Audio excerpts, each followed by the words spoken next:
Okay, and we are live. Welcome to a new episode of All Things Xbox podcast. Once again, I got Logan with me. Logan, how you doing this week? Doing pretty good, Jamie. Feels like a new era, am I right? Yeah, it's been an apocalyptically long weekend. Obviously, a lot happened. A lot of shocking things happened over the weekend, and the fact that it happened over a weekend, I think, surprised people more than anything. Um, Normally, I like to say this is a mullet style podcast. We have all the short topics up front and the long topics at the back. Obviously, the whole Phil Spencer changing in leadership stuff, that's going to be a pretty long topic. And typically, we have anywhere between 12 to 20 topics per show in a 2 hour show. Uh, Depending on when we get to it, um, the number of topics may go down a little. Just we have a lot to get to this week, but surprisingly, it's not doom and gloom stuff, which I've seen a lot online. But it's been a long week, Logan. Actually, before we get into what I've been playing, I want to talk about something I've been watching quickly.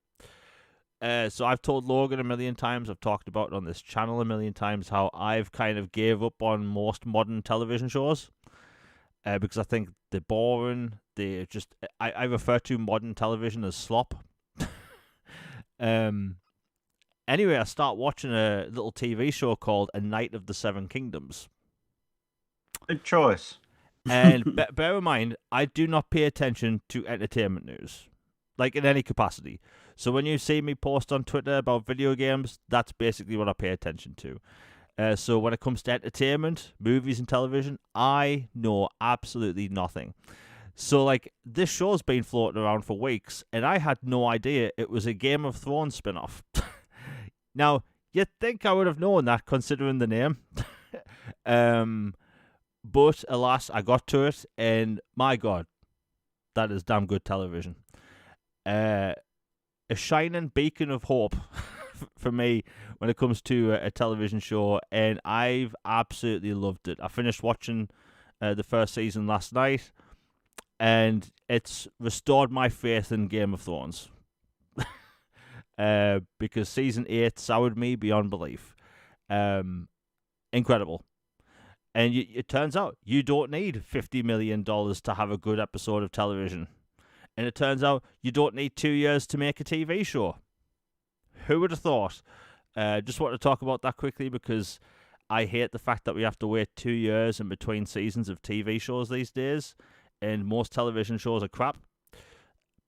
Just want to mention that quickly. Like, I assume, Logan, you've seen it.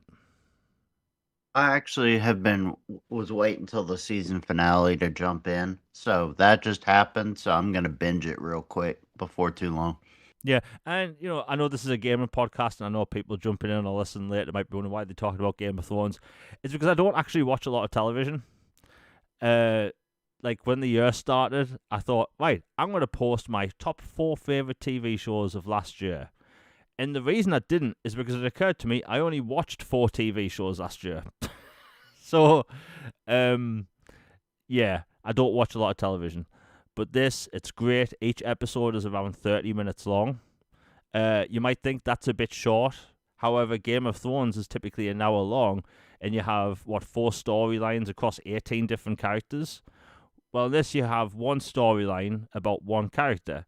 So the show, even though they are shorter episodes, you actually have more of that character, which works really well.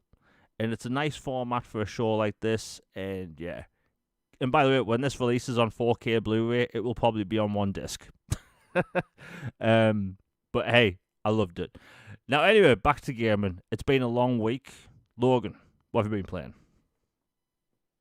Basically, I've been predominantly playing Theater of Idols, Creasel, and it's a new game from Bloomhouse from their gaming initiative that they announced a year and a half ago.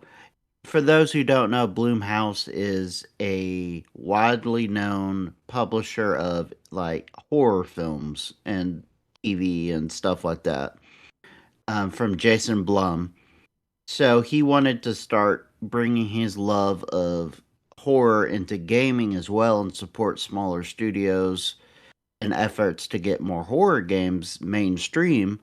So this was one of the initial games they had at their debut showcase, and I love it. It is a lot of fun. It is very BioShock Infinite mixed with like Spain culture and verbiage and styles, and like it feels like in all the best ways a seventh gen throwback. Like a missing game somehow entered the timeline after being on ice for a long time.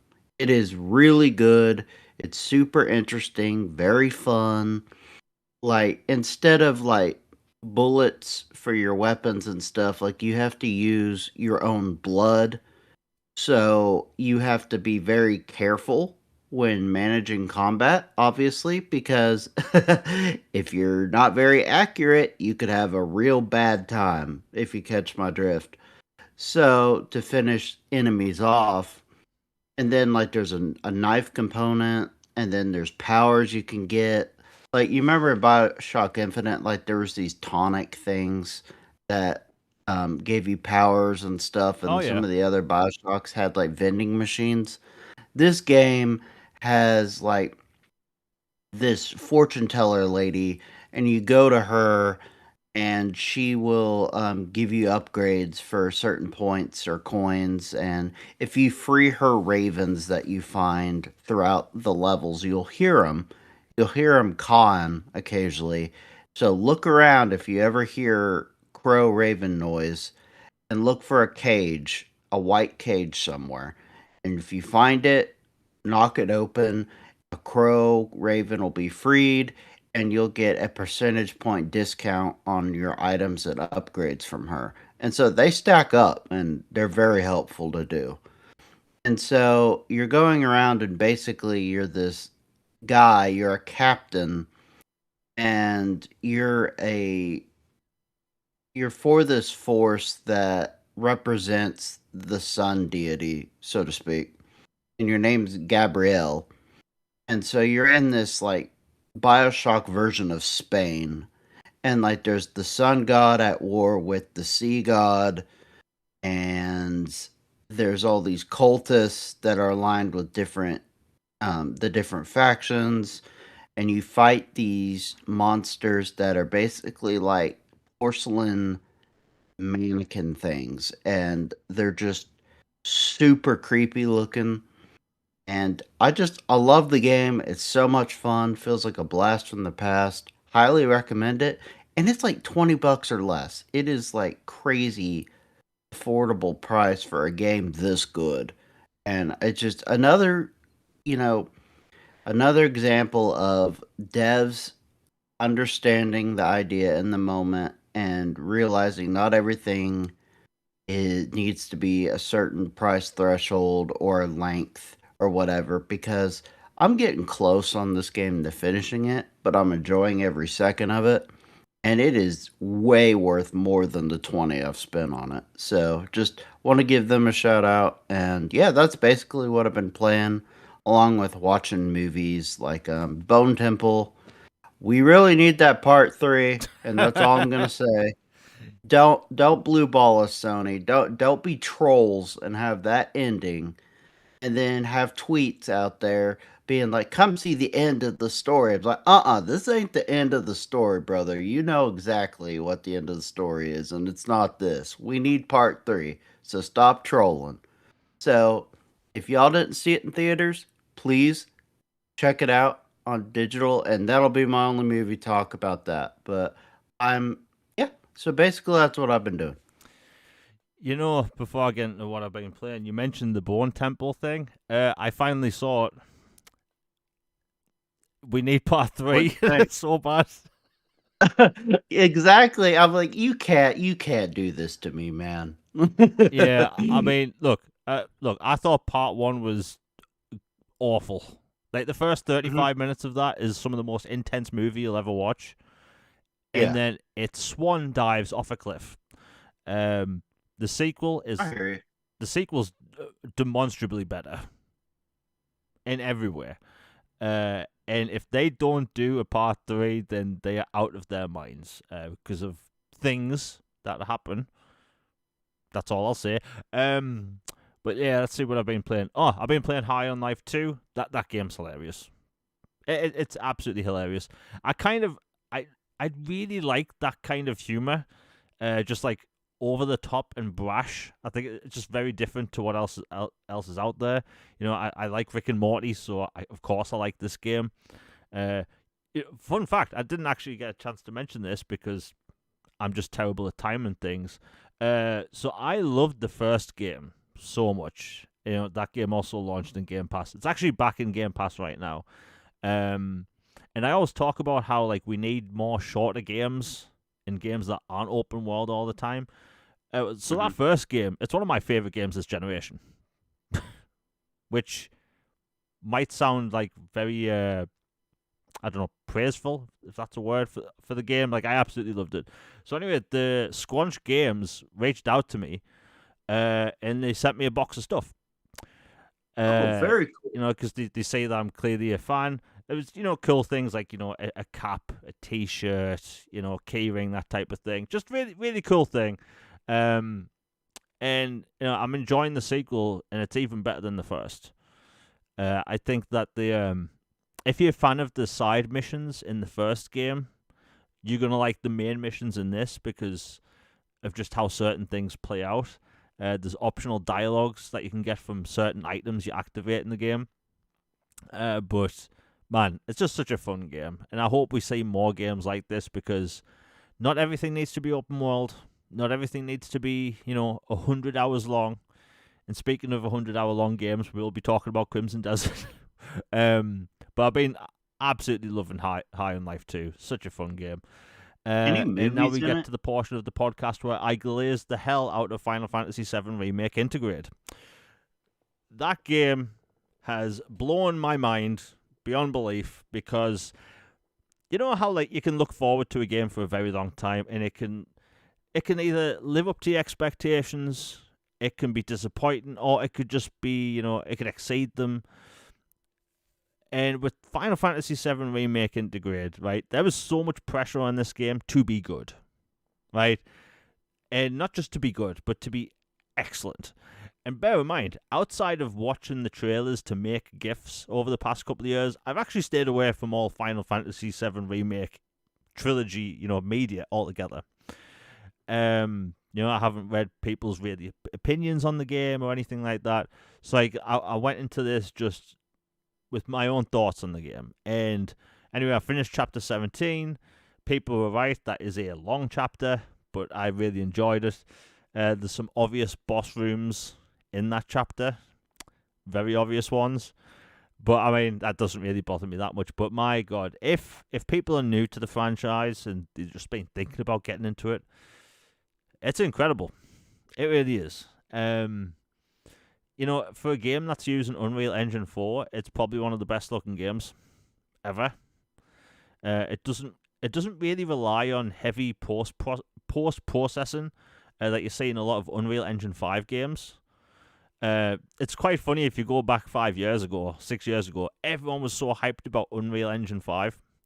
And now when you hear Unreal Engine 5, people kind of just roll their eyes, you know?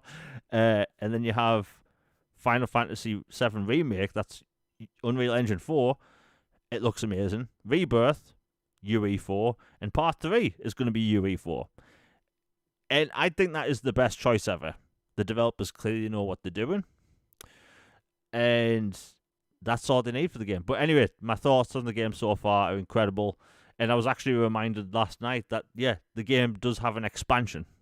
So, like, which I completely forgot about.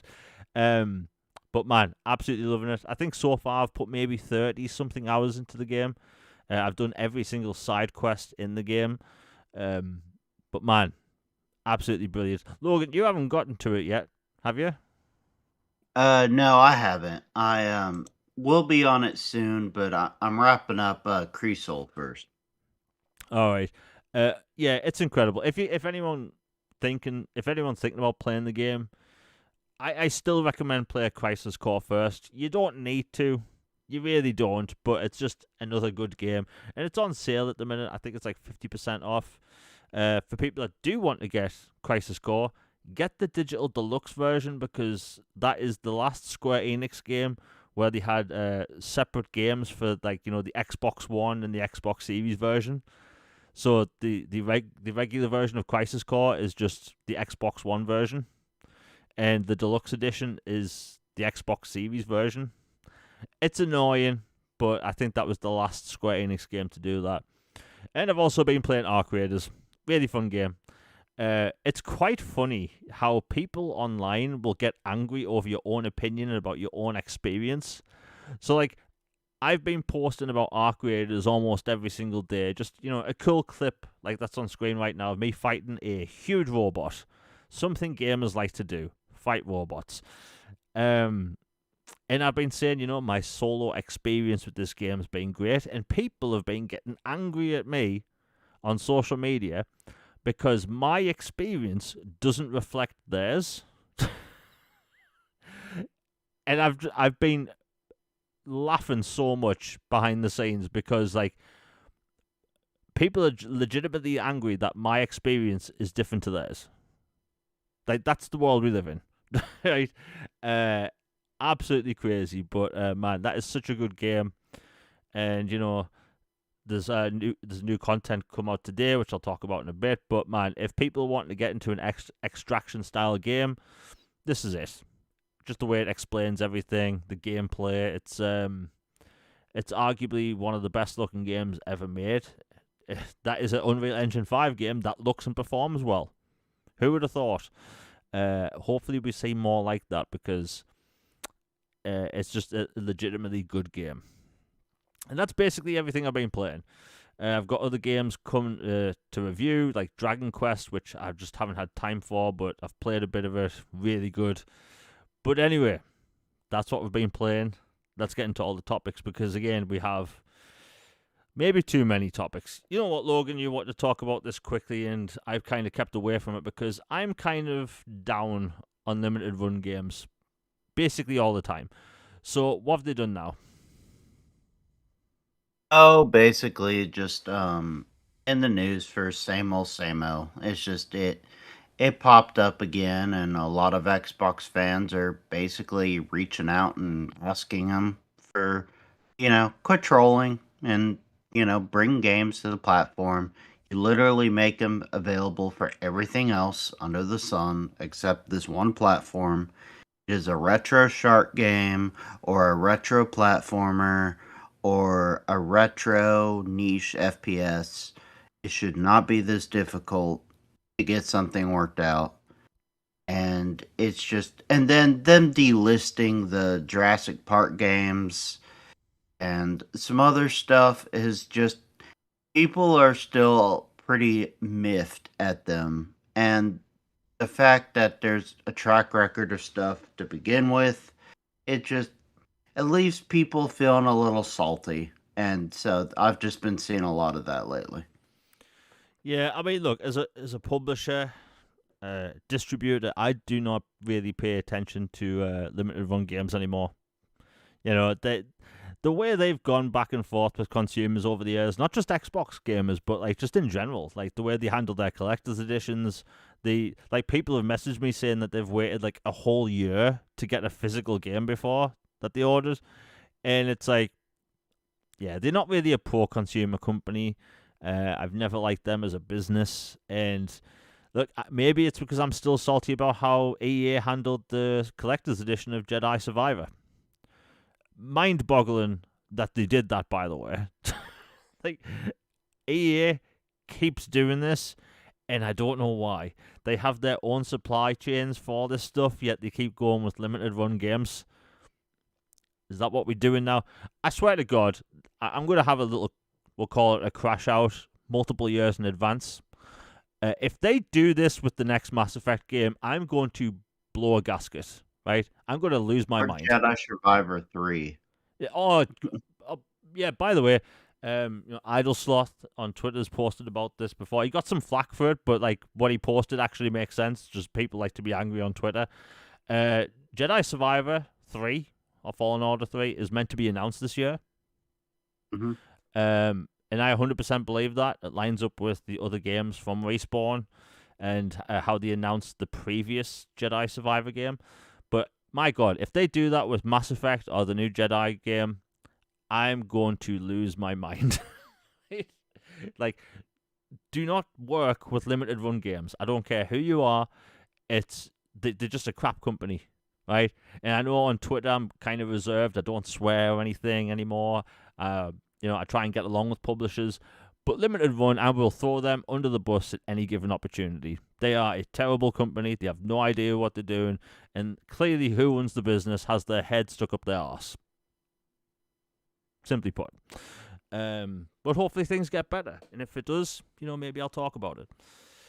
Anyway, let's see what we've got next, because again, we have like 50 topics. We'll talk about the Arc Raiders update, because I have some brief experience with it, and I think people might get a kick out of it. So I'll go in reverse. They actually added a beard in the game. Because the game doesn't really have facial hair, and people have been complaining about this since the game came out. So there is a beard, and there's a stubble choice you can choose from. So I'm sure beard gamers out there are very happy, because again, didn't really have the option before. The new skin actually looks really good as opposed to the last skin. For people that don't know, Arc Raiders is such a good game. People want good skins, so we can give them money. And their previous skin they put out, let's just say the top half looked like some cool stormtrooper outfit, and the trousers were essentially corsets tied together. Absolutely awful looking skin. And this time, it actually looks good. There's a new map condition. There's a hurricane. It's actually really cool. You can barely see right in front of you. You actually get damage to your shields off debris, which is really cool. There's a new Raider deck, which is basically a free battle pass type thing. And by the way, if you are a premium game, and if you want to do a battle pass, this is the way to do it. It's free. 100% free. But they've added 2 new arcs in the game. One is called the Firefly, which is this flying robot that actually has a flamethrower attached to it. And my God, that is a merchant of death. I encountered one. I ran for the hills. You need at least 2 people to quickly take down one of those things. And the next one is called the Comet. It's about a small car-sized sphere that has a flamethrower attached to it. For some reason, the company is very big on flamethrowers. And that is also a merchant of death. So yeah, Arc Raiders, small update, but it's actually pretty good, I'm not going to lie. The big update does come in April, where we're going to get a brand new map, brand new giant arc stuff. Sorry, a giant arc and more quests. Oh, by the way, they did drop 5 new quests today. A bunch of quality of life improvements, all that stuff. And honestly, I think Arc Raiders is really handling the feedback really well. They're patching all the bugs. There's some exploits which they got rid of today. And look, I've seen a lot of back and forth online about this. If you play an Arc Raiders and you are on stream in front of hundreds, if not thousands of people, and you're doing these exploits, it's setting a bad precedent, right? Because this kind of ruins multiplayer games or online games, and it doesn't sit well with me. But anyway, it's a good update. Before I get into the rest of the topic, we have the first super chat of the day by 808 Vault Dweller 90. Thank you very much for the $10. He says, at work, unfortunately, so can't watch live. We'll have to catch up on the replay. No problem there. Just wanted to say thanks to Jamie and Logan to keeping it positive and actually talking about gaming. That is very much appreciated. Look, there's a lot of turmoil in gaming all the time. It doesn't even matter if it's about Xbox. Like, look, last week of the whole Blue Point situation, right? Pretty terrible situation. 70 people let go, or 60 people. Everything in gaming is always talked about in like a negative way, be it the way the industry's going, the RAM situation, next gen consoles, studios getting closed down. Now you have leadership positions changing. Typically we dedicate, I want to say 80% of the podcast every week to talking about the games. And I feel like, and I listen to a bunch of podcasts, but I feel like in the gaming space, there isn't enough talk about the games. You know, it's about hardware, it's about leaks, it's about rumors. But when those games come out, it's best that we talk about them. Um, and that's why we kind of talk about the games we're playing and games that's out. Like, look, I know Arc Raiders makes some people want to fall asleep if we're talking about multiplayer, because I know most people that pay attention to my channel are mainly single player gamers. But Arc Raiders is bloody fantastic. But thank you for the $10, 808 Vault Dweller 90. It's greatly appreciated, and it all goes back into the channel where I have lots of cool things planned. Like, Logan, we talk about this offline. Like, the gaming space is so, I don't even want to use the term toxic. It's just like, it's negative all the time, and it's just nice to actually highlight the positive stuff. Yeah, exactly. Like, I always view this as having a discussion with one of my good friends. Like, every week we just sit down, crack open a nice drink and just sit and talk for a couple hours and just catch up and see what's going on in the Xbox gaming and the overall community and pop culture in general, and just have a fun chat. Like, this is what this is about. Like, we will discuss all the things regarding the gaming industry, both good and bad, because there are both good and bad. And we mainly keep an optimistic view and positive view on things. If there are things that need to be called out for being scummy or bad, we will do so without hesitation. But for the most part, that's not our slant, and we think, there this is a hobby that we enjoy and love and are passionate about and have made friendships with. So we focus on the good of it rather than the I am angry incel type behavior and everybody screaming about something or being constantly negative and toxic. It's frankly exhausting and silly, and we focus on the good because for the most part things are good. So focus on the good. Yeah. And, look, I think a lot of people will be like scrolling their feed, maybe it's on social media, YouTube or whatever, and like you'll see a podcast or something, and like it's one of these podcasts where they just like do the whole Xbox bashing thing or Game Pass bashing thing for an hour. Notice these people never talk about what they're playing, right? That's always been mind-boggling to me. It's like, if we're going to talk about gaming, at least talk about what we're looking forward to. Like, we're going to be talking about Crimson Desert in a bit. I've glazed that game for 6 years, like 7 technically, and it better well be good, and it looks like it will be. But thank you for the 10-808. We have another super chat a super chat by Nick W. Thank you very much for the 499. Says a few more days until Resident Evil 9. I'm super excited for it. What's your excitement level for RE9? My God, right? So I think RE9 looks, it's a stunning game, absolutely stunning. Most of my Twitter feed, by the way, when it comes to Resident Evil, it's just memes about Leon Kennedy going to save Ada Wong. Right? Over and over again. There are worse things. Yeah, and look, the game looks great. I've talked about time and time again that I do not do well with scary games. I just don't. However, I made it through Silent Hill 2 remake, so like I'm gonna try and give these these Resident Evil games a chance, because like I played all the other ones. I played the old ones, Resident Evil 2, 3. 4, 5, 0 on the GameCube. I played the remake on GameCube. I think I played Resident Evil Revelations 1. I think that was on 360. I played a couple of 360 Resident Evil games. But there's something about, ever since Resident Evil 2 remake, there's something about these horror games that just I can't deal with. And one of my friends who might be listening right now, like, he's obsessed with Resident Evil, right? Like, Friday is essentially Christmas for him. And I want to feel that way about Resident Evil again. So, like, I really want to give these a go. I put it like this. My experience with RE7 was the VR version over a friend's house. not the best way for me to experience these games because I couldn't deal with it. And yet, look, Resident Evil Zero.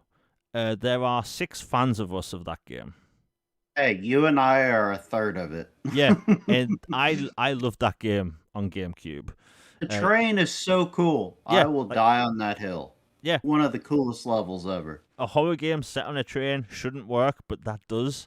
Apparently, we're going to get Code Veronica next year. Oh, so excited. Yeah, and I also played that on 360. And I do think we will see these games. Like, Resident Evil Zero remake. Like, why wouldn't you do that? It does seem like they want to rotate between a remake and a new title every other year. And it's clearly working for them, you know? It's just, I would like them to make Dino Crisis. For the love of everything. Please, can we get Dino Crisis? Like, every time I've played Resident Evil 2 Remake, I could just imagine what a game in Dino Crisis Remake would look like and play like. Will we ever see that? I hope. Hopefully they'll get to a point where they're running out of games to remake in between, so they have to do Dino Crisis. But man, if you're a fan of Resident Evil, this week's going to be spectacular. Capcom did put out a thing saying there's some early copies floating around, so just try and stay away from spoilers.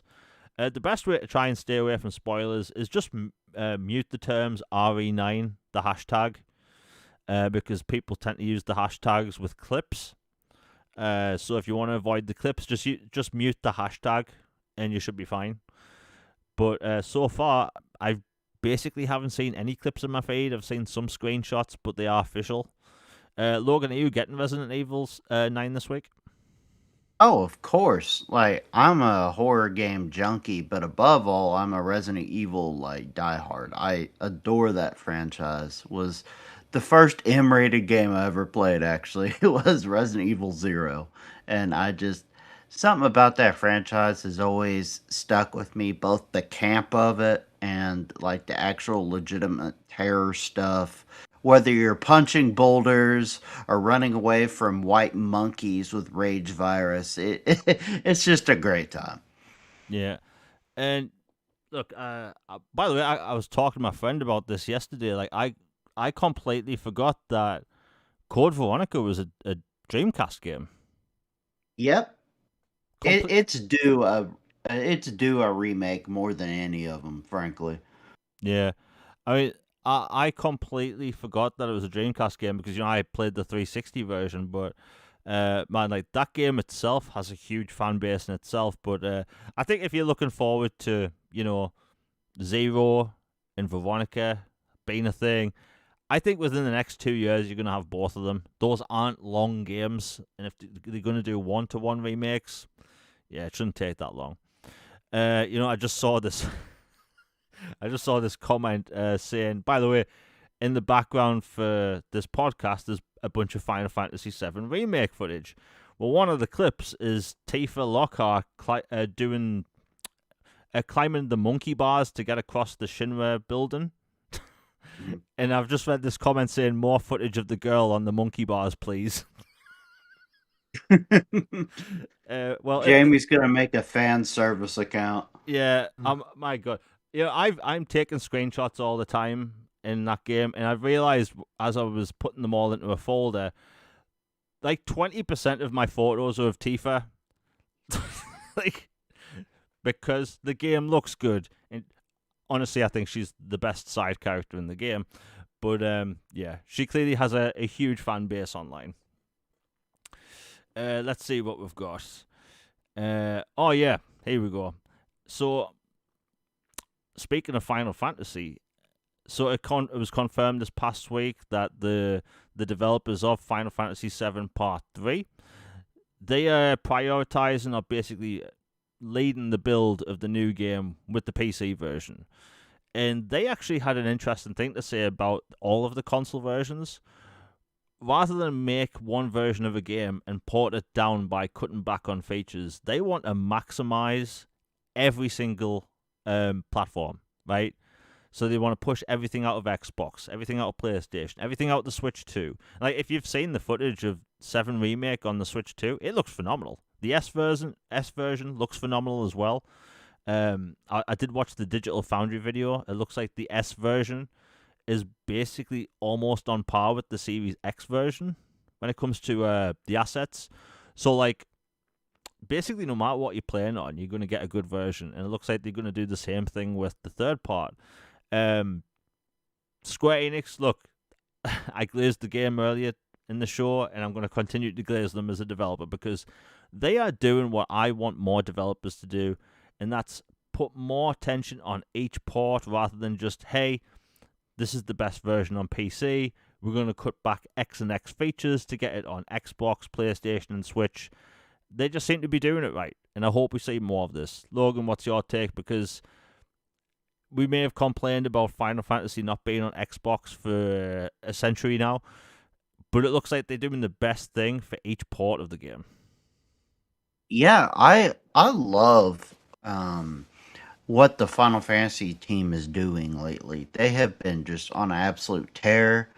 I can't remember his name, and I apologize, but the lead for Final Fantasy VII, and particular Final Fantasy franchises director, he has gone above and beyond to champion getting Final Fantasy to Xbox and other platforms and making the games better than ever, reveres the work of the past while also going forward. They're bringing all their old games to GOG, which is awesome preservation. They've, Xbox is like the one console that you can play basically all but one or two of the Final Fantasies. Yeah. Like, I know you can't play 11, which was the old MMO from, 360.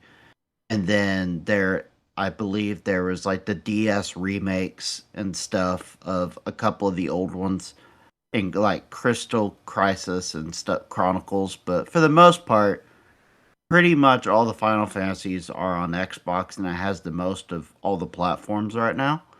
And I'm really glad to see that. I'm glad they're leading with the PC, honestly, because even as a console guy, I acknowledge that PC remains like the forefront, like tech wise, of like power and Yeah. what's available and scalability and all that customization. So if you get that fixed first and then it trickles down to your consoles, that to me just seems like a sound strategy instead of making these lower ones first and then trying to figure out how to scale up for these devices and then make sure it works with all this stuff. And this also makes Play Anywhere work way easier and better. Because if you start with the PC version and then your Xbox and you have Play Anywhere, they can easily go, oh yeah, sure, here's the license for both. We already have it optimized to where it works with it'll upscale for your PC or, work for your Xbox settings and all this and that. And it's just, I'm really happy and proud of the work they've been doing and just wanted to give them a shout out. Yeah. And, we should be. My prediction is that we're going to see part 3 in action this summer. The developers have talked about how they want to basically talk about the game this year. I mean, look, they're not going to talk about it and not announce it properly. We still don't know the name of the third game or anything like that. But, man. And by the way, the fact that Rebirth comes to Xbox in June, my God, music to my ears, because I don't think I could have waited multiples of years like, in between this and that. But, man, hey, Square Enix, great job. In the past couple of weeks, someone said, "Oh, you've been paid off, Jamie, because you're saying good things about Square Enix." It's like they're doing everything I wanted, right? Dude, we bashed them for years. Yeah, every episode yeah. for years. every episode, throwing them under the bus at every opportunity, but they're doing a good job now, and their ports are bloody good. Like 7 Remake is spectacular. Dragon Quest 7 Reimagined, like that is a really good port. 16, I've seen some back and forth online about 16. Look, I think 16 is a fantastic game. Absolutely love the story. Obviously, the performance isn't as good as 7 Remake, but I mean, it's a different game. It's a different engine made by a different studio. Not all two studios are the same. And who knows, maybe that'll get patched in the future with, more quality of life stuff. Because 16 is a great story. Like that, I was talking about that game for like 3 months on social media. Absolutely loved it. So, yeah, Square Enix, hey, I'm giving them all the love at the minute. I will say this though, and this is also another good thing. The price of Rebirth really surprised me. Because I thought with Rebirth they would go full hog £70 or $70. And they're not. I think it's like $50 in the US or something like that. And Yeah, it was a great deal. yeah, great deal. So, and what do you know? Competitive pricing. you know, like if you look at the comments, people have been mentioning like, oh, look at the decent price and stuff. It's because we so used to be nickel and dimed on a daily basis that when we see a good deal, we have to mention it, and that's kind of good. That's kind of an extra. That's an extra marketing point, right? Your game is good, and it's going to cost a good price, an affordable price. And I think if you pre-order it right now on Xbox, you get 20% off. So hey, go for it. Only a couple of months till the sequel comes out. Let's see what we got next. Oh yeah, so this was surprising news. So Radical, Free Radical, that was closed down many years ago, has basically came back as new Free Radical, and they made games such as Prototype and The Simpsons Hit and Run, and now a lot of people, like myself and Logan, who liked those style of games from back in the day, listen to me saying Xbox 360 games like Prototype is back in the day, my god. But it looks like they're back, and they used to make some really cool games. Logan, you brought this to my attention because it's really good news. Oh yes, absolutely. This was a beloved studio in that era. They made the prototype games, they made Simpsons Hit and Run, another Simpsons game. They made the fun Scarface game, which was basically GTA but not GTA. But somehow he survived the movie, and like it was just nuts game. And they made all kinds of stuff. Really glad to see them back.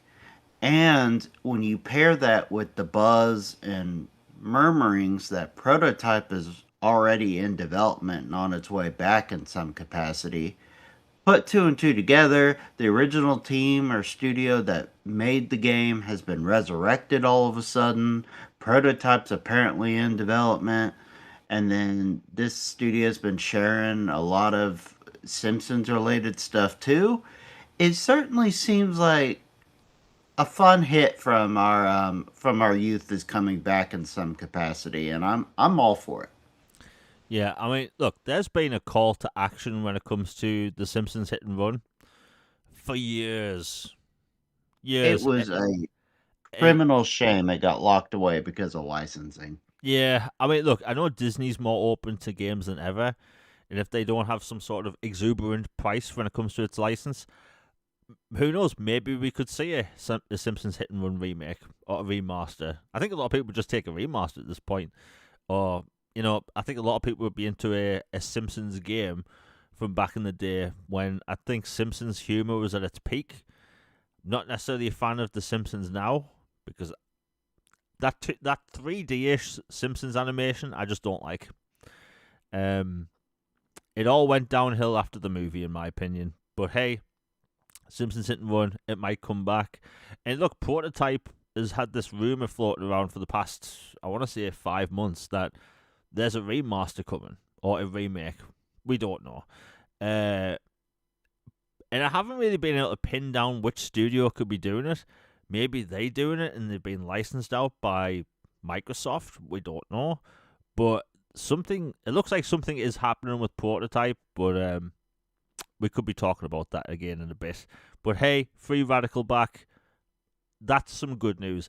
In an age where we hear studios getting shut down, that is some really cool silver lining because I think we kind of needed that. Someone should go to EA's graveyard and start digging around. Bring some of those back too. Yeah. Oh my god, the amount of games EA has. Like, don't don't EA own the Mercenaries IP? Yeah, Mercenaries, Dead Space, just Dante's Inferno, just so many things that have just been offed, and pandemic, and all these studios are just 6 feet under. Yeah. Look, I know there's a lot of people still wanting a Dragon Age trilogy, like remaster. Ooh, But buddy. look, we've been talking about how bad the first Dragon Age game looks for Oh, years. it looked worse than a 360 game when it came out on 360. Yeah, I think I actually got that for Christmas the year it came out, and I remember firing it up as a Lord of the Rings fan, thinking this is going to be epic. And I remember the opening cutscene, thinking, why does this look worse than Mass Effect, which came out 2 years before? But man, that game aged horribly the day it came out. But look, they could do all sorts of the remaster. I've seen Paris Lily mention this before, and I agree. I think over the next couple of years, you're going to see a really big uptick in remasters and remakes from the 360 generation. There's a lot of money to be had there. Most of those games aren't even backwards compatible. So, like, there's developers that will make a killing on some games, I mentioned this before, and I think it will happen. Like, you look at the Transformers games, right? Those games would print money today.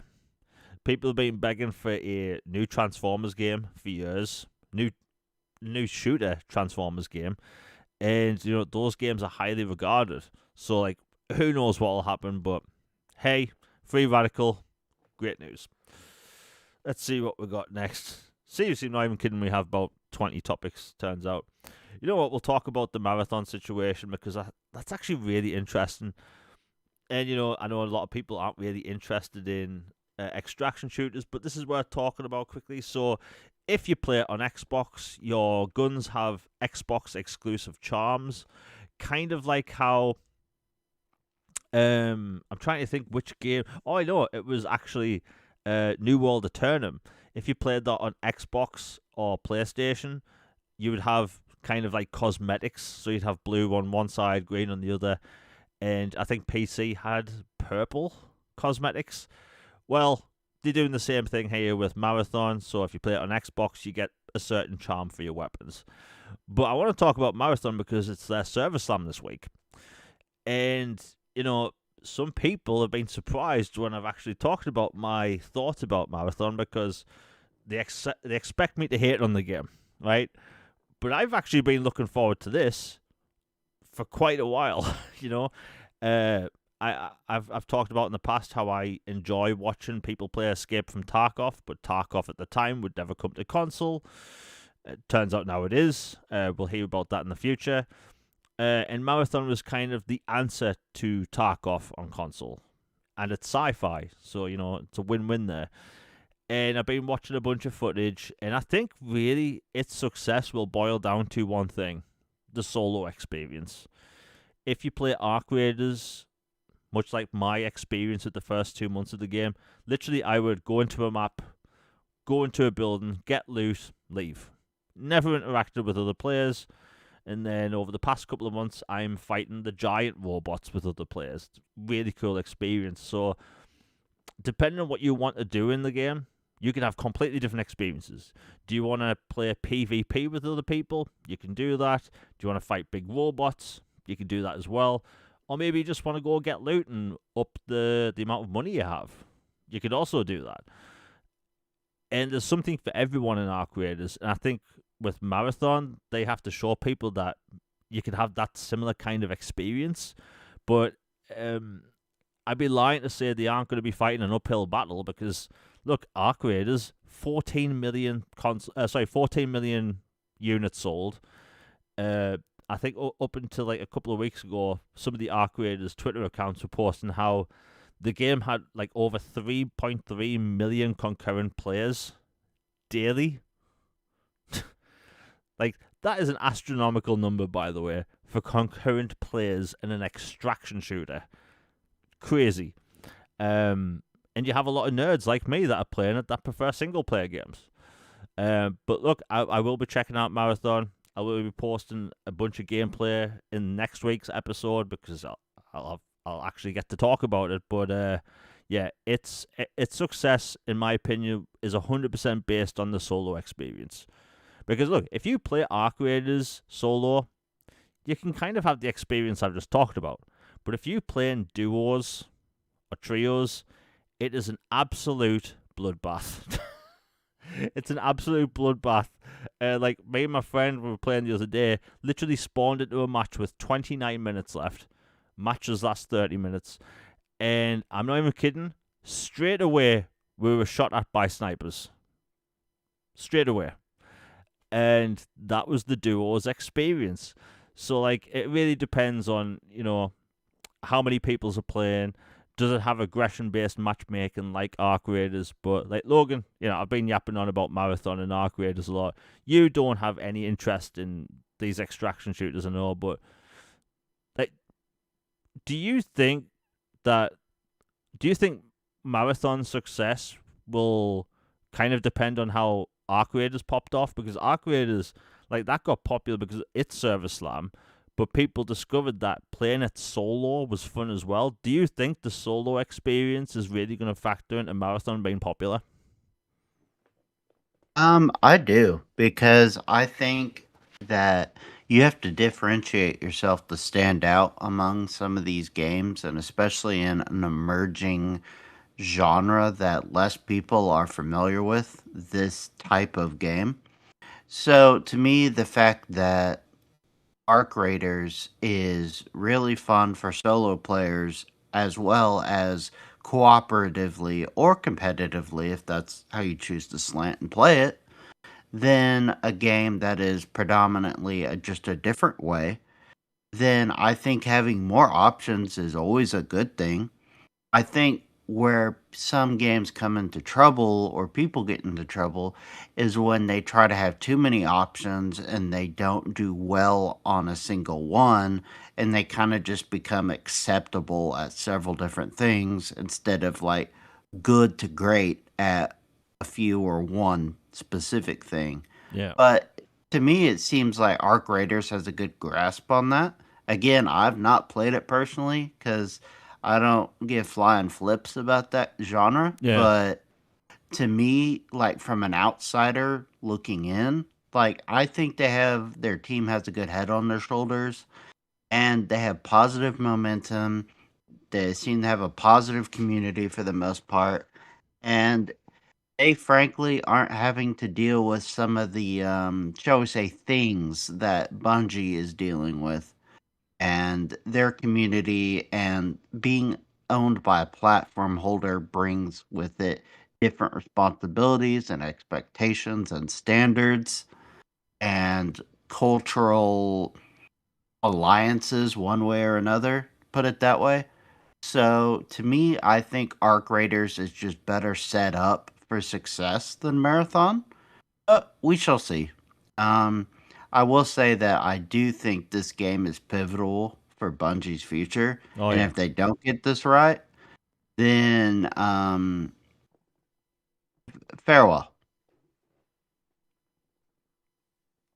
Yeah. Well, it it is a uphill battle, but look, Arc Raiders, Arc Raiders didn't really have much talk before it had its server slam. It had the closed alpha and the closed tech test. Nobody was really talking about it. But like just the way it plays, the way its user interface works, the fact that everything is just easily conveyed to the player, what you should do, what you have to do. Um, it suits the casual player as well. Like if you look at like most people that pick up and play this game, they can play it once or twice a week. Maybe they have kids or something, and they can still have a good time and not feel like they're basically being outplayed by people that sweat the game nonstop. We don't really know if Marathon's going to be like that, and also extraction games typically have seasonal wipes where your inventory will be wiped every season. Arc Raiders doesn't do that. You can choose to do it's called an expedition where your character gets quote unquote sent out into the wilds and you start again with a new character, but you have some like XP buffs, that type of thing, and that's how wipes are done. It's basically by choice. In Marathon, as far as I can tell, it has a seasonal wipe feature, and I honestly think that the seasonal wipe may be a detriment to the game because you're going to have people that play it once or twice a week, and every a month and a half, all their inventory is going to be wiped. I think that is bad. I think it's really bad. And like if people play, Escape from Tarkov, they're used to that stuff because it's been in Escape from Tarkov for like 8 years, But I think seasonal wipes, it will not work for the game. Like Logan, this is a completely different thing, and we've talked about this before. Elden Ring sold over 20 million copies.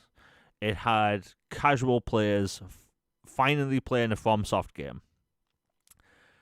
I 100% believe that Elden Ring would not have been as popular if weapons had durability. 100% durability is one of my biggest pet peeves in all of gaming. Those escort missions, side characters with an annoying whiny voice who won't shut up, and degraded weapons or encumbrance. Those are like the big no-nos to me in gaming. And if you don't allow fast travel when there are no enemies around. Like, I get traveling, but if I've already been there and it's halfway across the map, do you really want to make me spend 2 hours in time to get there? But yeah, I agree. Weapon degradation is a no-go, just like fill it with fire type mechanic. Yeah, and I think Elden Ring would not have been anywhere near as popular if it wasn't for that feature not being in the game. I think the same with Marathon. If that has seasonal wipes, it's gonna anger a lot of people. Think you spend X amount of time per week playing this game, and then a month and a half in, you're told, by the way, all those cool weapons and like armor pieces you've been collecting, bye bye. Like, just so everyone's on the same playing field. I think that won't really work. But hey, we'll see. And obviously, I'll be playing it over the weekend, and I'll talk about it next week, and I'll make sure I can get at least 15 minutes of footage for the podcast, because typically we have 15 minutes of gameplay and it's loops. Well, next week I'll try and get 30 minutes or something. But hey, it will be interesting. You know what? We'll talk about this quickly because I laughed. So, just before last podcast, we actually had the PlayStation State of Play where they announced a game that made me very happy, and that was Metal Gear Solid Master Collection Volume 2. And by the way, for people joining now, we are still going to get to the big topics, just we have a lot to talk about. So Metal Gear Solid 4 was mentioned in that, and I couldn't have been happier, right? And I put it like this, there's a Metal Gear Solid posts typically by me don't get a lot of traction because it is considered a quote-unquote niche game.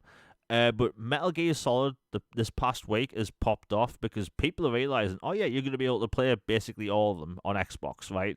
So a 4 coming to Xbox, and it won't be on 17 DVDs, is going to be a nice thing to have.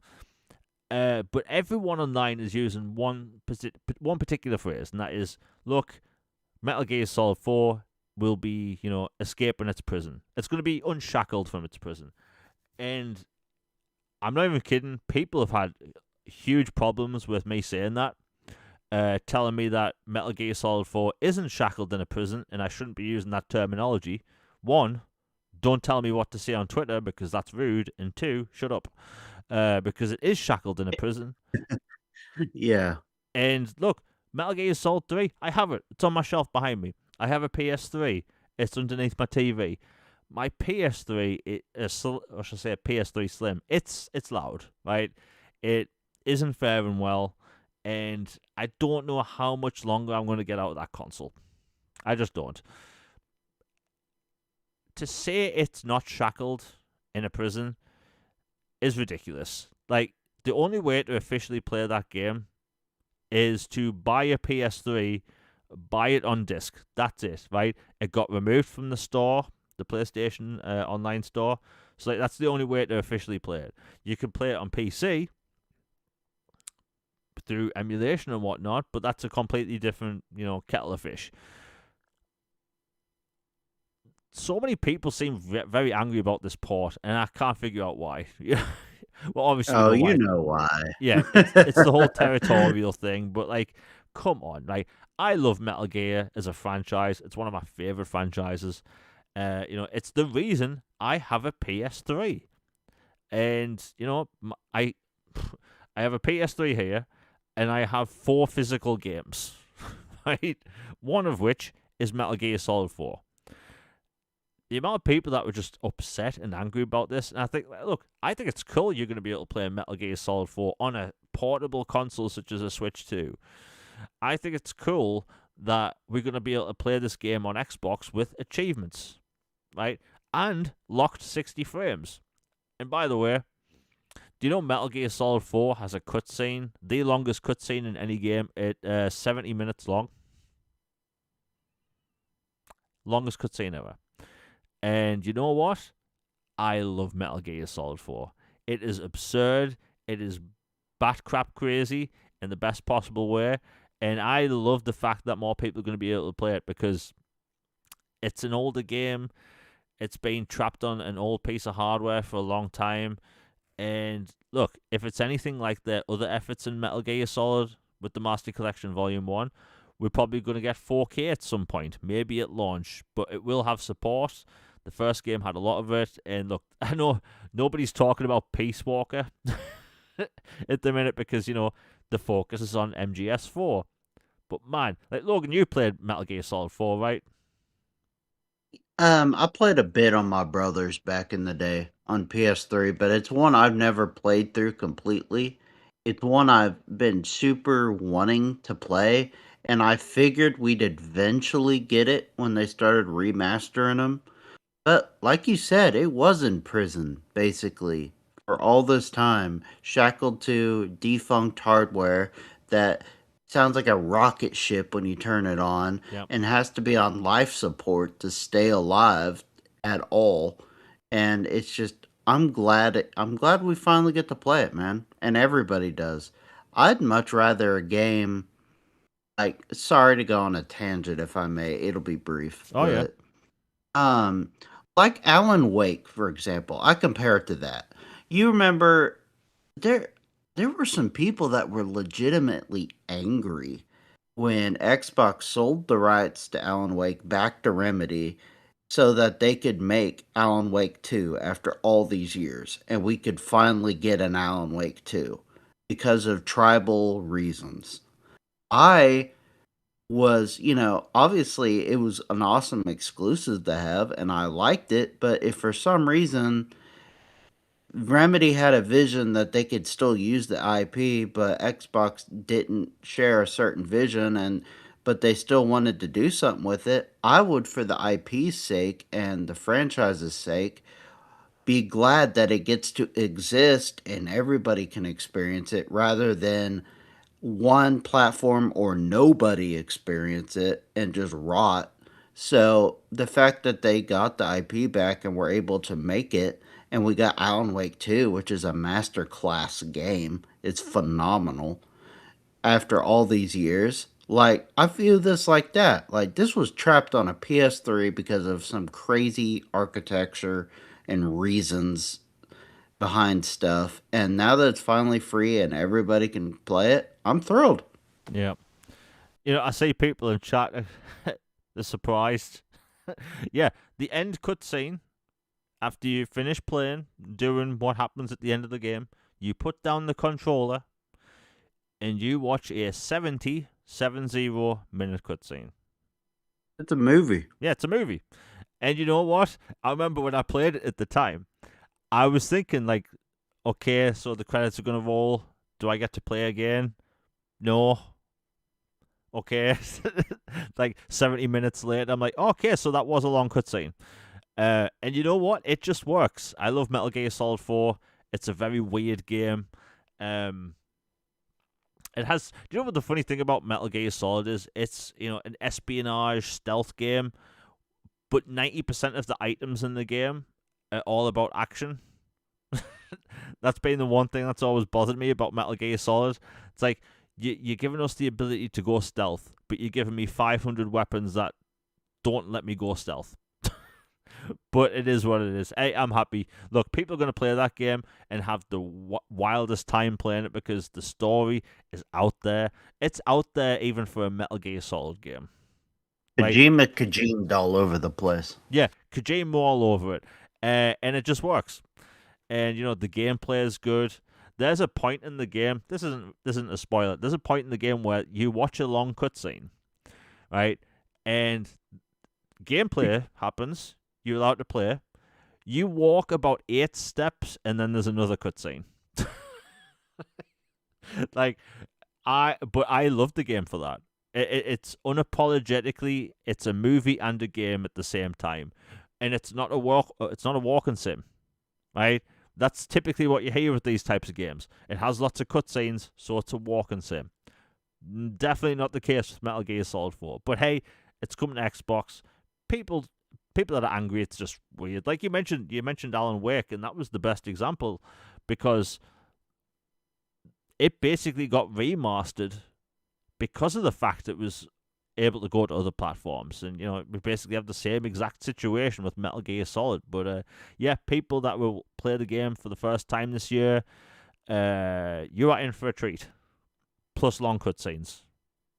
Absolutely amazing, though. And that game still holds up, by the way. Like, it still looks good. And it's a PS3 game. But yeah, just wanted to talk about Metal Gear Solid quickly because just the amount of back and forth online of people being upset. Like, come on. Really? Are you upset over this? We're about halfway through the show. If you enjoy, actually it might go longer depending on the topics, but if you're enjoying the show, please hit like, share, and subscribe. It really does help with the algorithm, and I hate doing these little ads, but it does help the channel grow, and it helps the podcast grow. If you want to support the channel with super chats, all that's live. I'll answer any questions you want, or even add topics to the show. All the money gets put back into the channel, and it's all greatly appreciated. But anyway, back to the main topics, because again, we still have like 8 topics left. My God. So Crimson Desert. Crimson Desert was announced in 2019, I believe, and my heart was stolen. Because I may whine on a daily basis about there not being enough sci-fi games. This is a different scenario, because when this was announced, I was getting Game of Thrones, I was getting Lord of the Rings vibes, I was getting The Witcher 3 vibes. And every time they put out a new trailer, I was like, wow, I can't wait for this. And then you fast forward another year, and we just were not getting release dates or release windows. And it got to a point that every single time I posted about the game, people legitimately thought it was vaporware and it was a fake game. And we do see fake games in the gaming space. Let's not lie, right? Logan, what was the name of that PlayStation game that was announced and we just never saw it again? Abandoned, which is a fitting name because it was abandoned. Yeah, and whenever I posted about Crimson Desert, I basically had those kind of replies, right? People thought it was a fake game, and I couldn't blame them, right? The game looked too good to be true, but this was 5 years ago, right? Actually, no, it was 6 years ago because it was before the Xbox Series X and S were released. So, like, I've been keeping up with this game ever since it was announced. It was originally announced as an MMO. They quickly changed it to a single-player game. And over the past 6 years, they've shown a lot of gameplay. They've talked about a bunch of different features in the game. Like, this game has, I'm not even kidding, at least 100 features. Gameplay features. It's absurd. Anyway, over the past 2 to 3 weeks, people are beginning to pay a lot of attention to it. Because 1, the game went gold. 2, the game actually exists.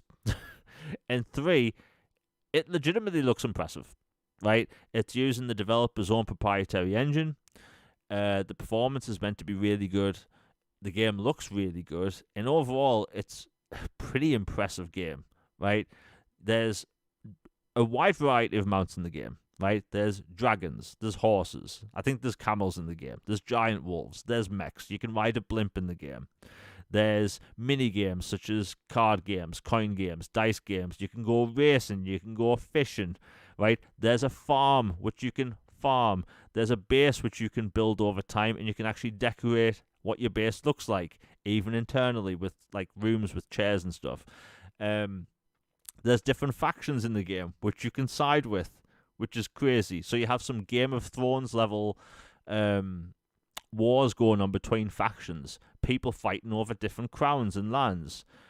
There's different characters in your base which you can send off to do different missions, and you can actually send NPCs to certain areas to help deal with certain factions. So, like, for people that have played Assassin's Creed 2 and Brotherhood, it was mostly Brotherhood, you could send NPCs on, like, side missions, and when they come back, they had money and resources. Same game mechanic here. And every single time they show off this game now, people believe it, people see it, they want it, and it really does look like the perfect combination of Red Dead Redemption 2, The Witcher 3, Skyrim, Tears of the Kingdom, and insert 50 other games. All the best games of all time. Yeah. So, like, they have a lot of people's attention at the minute. You have Red Dead Redemption specific Twitter accounts posting about this game. You have Witcher centric Twitter accounts posting about this game. And basically, just people that cover games now realize this game does exist. It does look good. And it looks like people are talking about how it could be Game of the Year. In the same year, GTA 6 is going to come out, as of now. So, like, one, I'm happy for the fact that this game clearly does exist. It looks like the wait will be worth it. But it's just cool to see how everyone realizes that this now exists. And it comes out next month. And it's probably going to be one of the most immersive games this generation. The developers have talked about how there's not going to be any microtransactions. People like to pick it apart, saying the developer technically said at launch. Look, developers have to say this because at some point down the line there'll probably be expansions if it sells well. Legally, they have to say that because people will say, well, technically, expansions are a microtransaction. I've seen people do that before. But Crimson Desert looks amazing. And I can't wait. Logan, it comes out in around a month's time. What's your thought on the game? Because, again, for the longest time, people thought it was vaporware and it was a game that didn't exist. I have heard phenomenal things about this from people who had played it in various shows over the years, and it just looking at it, it just looks phenomenal. Like you mentioned, a whole bunch of games that, not even kidding, are like a bunch of those are in top 10, top 15, 20 lists of games. Period. So this game is going sky high, and honestly, recency bias, but whatever. Like, this game is giving me Expedition 33 kind of vibes, like a game from a studio that people didn't know about, a very ambitious title, and that things just click and it works and it wows people, and people are like, who are these folks again? Where did they come from? Because this is incredible and I want more of it. Like, that's the whole vibe I'm getting from this, and I can't wait. Yeah. And the developers also came out and said, look, the game doesn't have difficulty modes, but it's not designed to be a hard game. That's fair. And like, look, a bunch of older games used to do this, like Grand Theft Auto, not a difficult game. There's no difficulty modes. Assassin's Creed traditionally never had difficulty modes, and I can't really say that the older games were difficult. So everything so far just looks great about the game. And yeah, I also, oh, go ahead. Sorry. no, go ahead, man, go ahead. I was just gonna add one little tidbit that had come out recently about the game, that apparently Sony did offer them a money bag and they turned it down. And they said, no, we want everybody to experience this all together all at once. And I wanted to salute them for that, say thank you as an Xbox primary gamer. I do play on PlayStation as well, but Xbox is my main, and it's where I prefer to play. So I think that's better for the game and the community as a whole. And I'm just like, frankly, this is just a business practice I think is outdated. Money hats. Like, for a platform in specific, we're entering a multi-platform universe where games are just going wherever they go. I think the idea of arbitrarily paying so that somebody else has to twiddle their thumbs a year before they get to play a game just cuz you Yeah. gave them a check is ridiculous. And we should be beyond that by now. And I'm glad they're doing it. I've never been a fan of it for any platform, frankly. So I'm just glad somebody finally told a money bag to, you know, kick rocks. I like it. Yeah, so funny thing about that, it was kind of made light today that, Sony did try and get exclusivity for it. Uh, Truth is, this story was actually live about a year and a half ago. Hmm. But people at certain media outlets, which we'll be talking about in a minute, have been making light of the situation because it gets clicks. Like, look, Crimson Desert is the hot game topic at the minute, right? Um, there's a big reason why media outlets are now talking about this because one, we all see what the game looks like. Most people are pretty much sold on the game, right? They don't really need to see anything else. Plus, there's like hours of raw footage on the official YouTube channel. So you have media outlets posting this, year and a half old news because it's relating to Crimson Desert in a time where people are talking about platforms. And I just thought that was hilarious today. But yeah, so it came out about a year and a half ago. Sony did approach them for exclusivity, and they want the game to reach as many people as possible. And like Logan said, we need to see less of this third party crap, you know, like third party exclusivity. Just be gone with it, you know. Um, but hey, it is what it is. The game looks fantastic. It comes out in about a month, and man, I could not be more happier with how this game's turned out. Oh, more details for the game. So the game has 3 playable characters. Uh, the first one is called Cliff, I believe. You can actually customize his kind of look over time, so with hairstyles, clothes, facial tattoos, all that kind of stuff. But there's 2 other characters you unlock throughout the entire playthrough, and you can kind of customize them as well. So one is this woman with black hair, and the other one is this kind of like troll orc type dude. I don't know the name of the race from Black Desert Online, but hey, I think that you said, like, look, Expedition 33 last year blew people's mind holes and surprised them. This could be this year's game like that. Like I've said a few times that, every single year a fantasy game pops off. We had Elden Ring in 2022. You had Baldur's Gate 3 in 2023, I believe. Expedition 33 last year popped off. Like, this is probably going to be the big fantasy game this year. And it's coming out in the perfect time. By the way, I have noticed this past week a bunch of developers have started delaying their games out of March. Smart. A bunch of games that were meant to come out around about the time of Crimson Desert, they all see how much attention this game's getting. So, yeah, it's going to be one of the biggest games of the year. I'd be shocked if this isn't like the second best selling game of the year outside of GTA. If it comes out this year. If it comes out this year. And I'm still in the belief that it's going to get delayed. So, we'll see. But hey, Crimson Desert comes out in less than a month. I think people are going to love this game.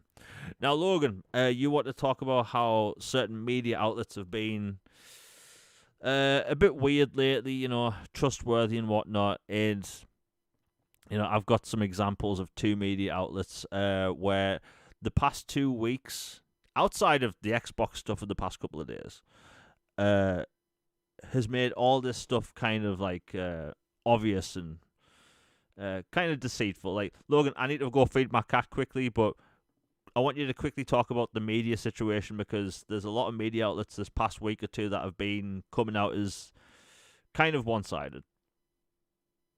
Yeah, so basically a problem that's been in media for a long time, no matter what facet you follow, whether it's sports or Political, gaming, entertainment, whatever. It has very much become very polarized where outlets will kind of spin something one way or other outlets will spin it the other way, and there have been less and less, forums and places with legitimate good journalism that just goes, all right, this is what's actually going on, and like we'll give our take if asked or if along with the reporting, but we're not trying to like spread some narrative or create some drama or drum up some stuff. We're just like, this is what's happened and this is the fallout or repercussions of that. And gaming in particular has kind of had an issue for a while now, like especially since the Xbox One cluster cluck launch. Like everybody knows how bad that was. But since then, it's just gotten progressively worse and worse and worse. And now, anytime anything happens with some brands, it is automatically the death of that platform, or we're going to dig up somebody that hasn't been involved with this thing in decades and get their take on it and spin that as what's happening. Or we're going to, hype up, ports of these games to this platform, but downplay the idea of ports to a different platform. And, just the idea of like grifting just becoming mainstream now and clickbaiting, shameless clickbaiting, instead of just being accurate and just people focused on hyperbole and getting out first and just jumping the gun on stuff and posting inflammatory nonsense just to keep the lights on. And it's especially bad at some of these large outlets, which it blows my mind is I won't go into names by particular, like those who follow this stuff will know is like some of these places have, people dedicated for Xbox coverage, people dedicated for PlayStation coverage, Nintendo. Yeah, makes sense.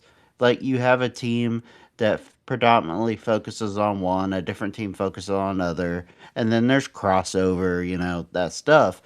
But it's gotten to where some of these places, there's so-called teams devoted to certain platforms don't even seem to or like speak anything remotely positive or non-inflammatory about the thing they're supposedly the ones covering.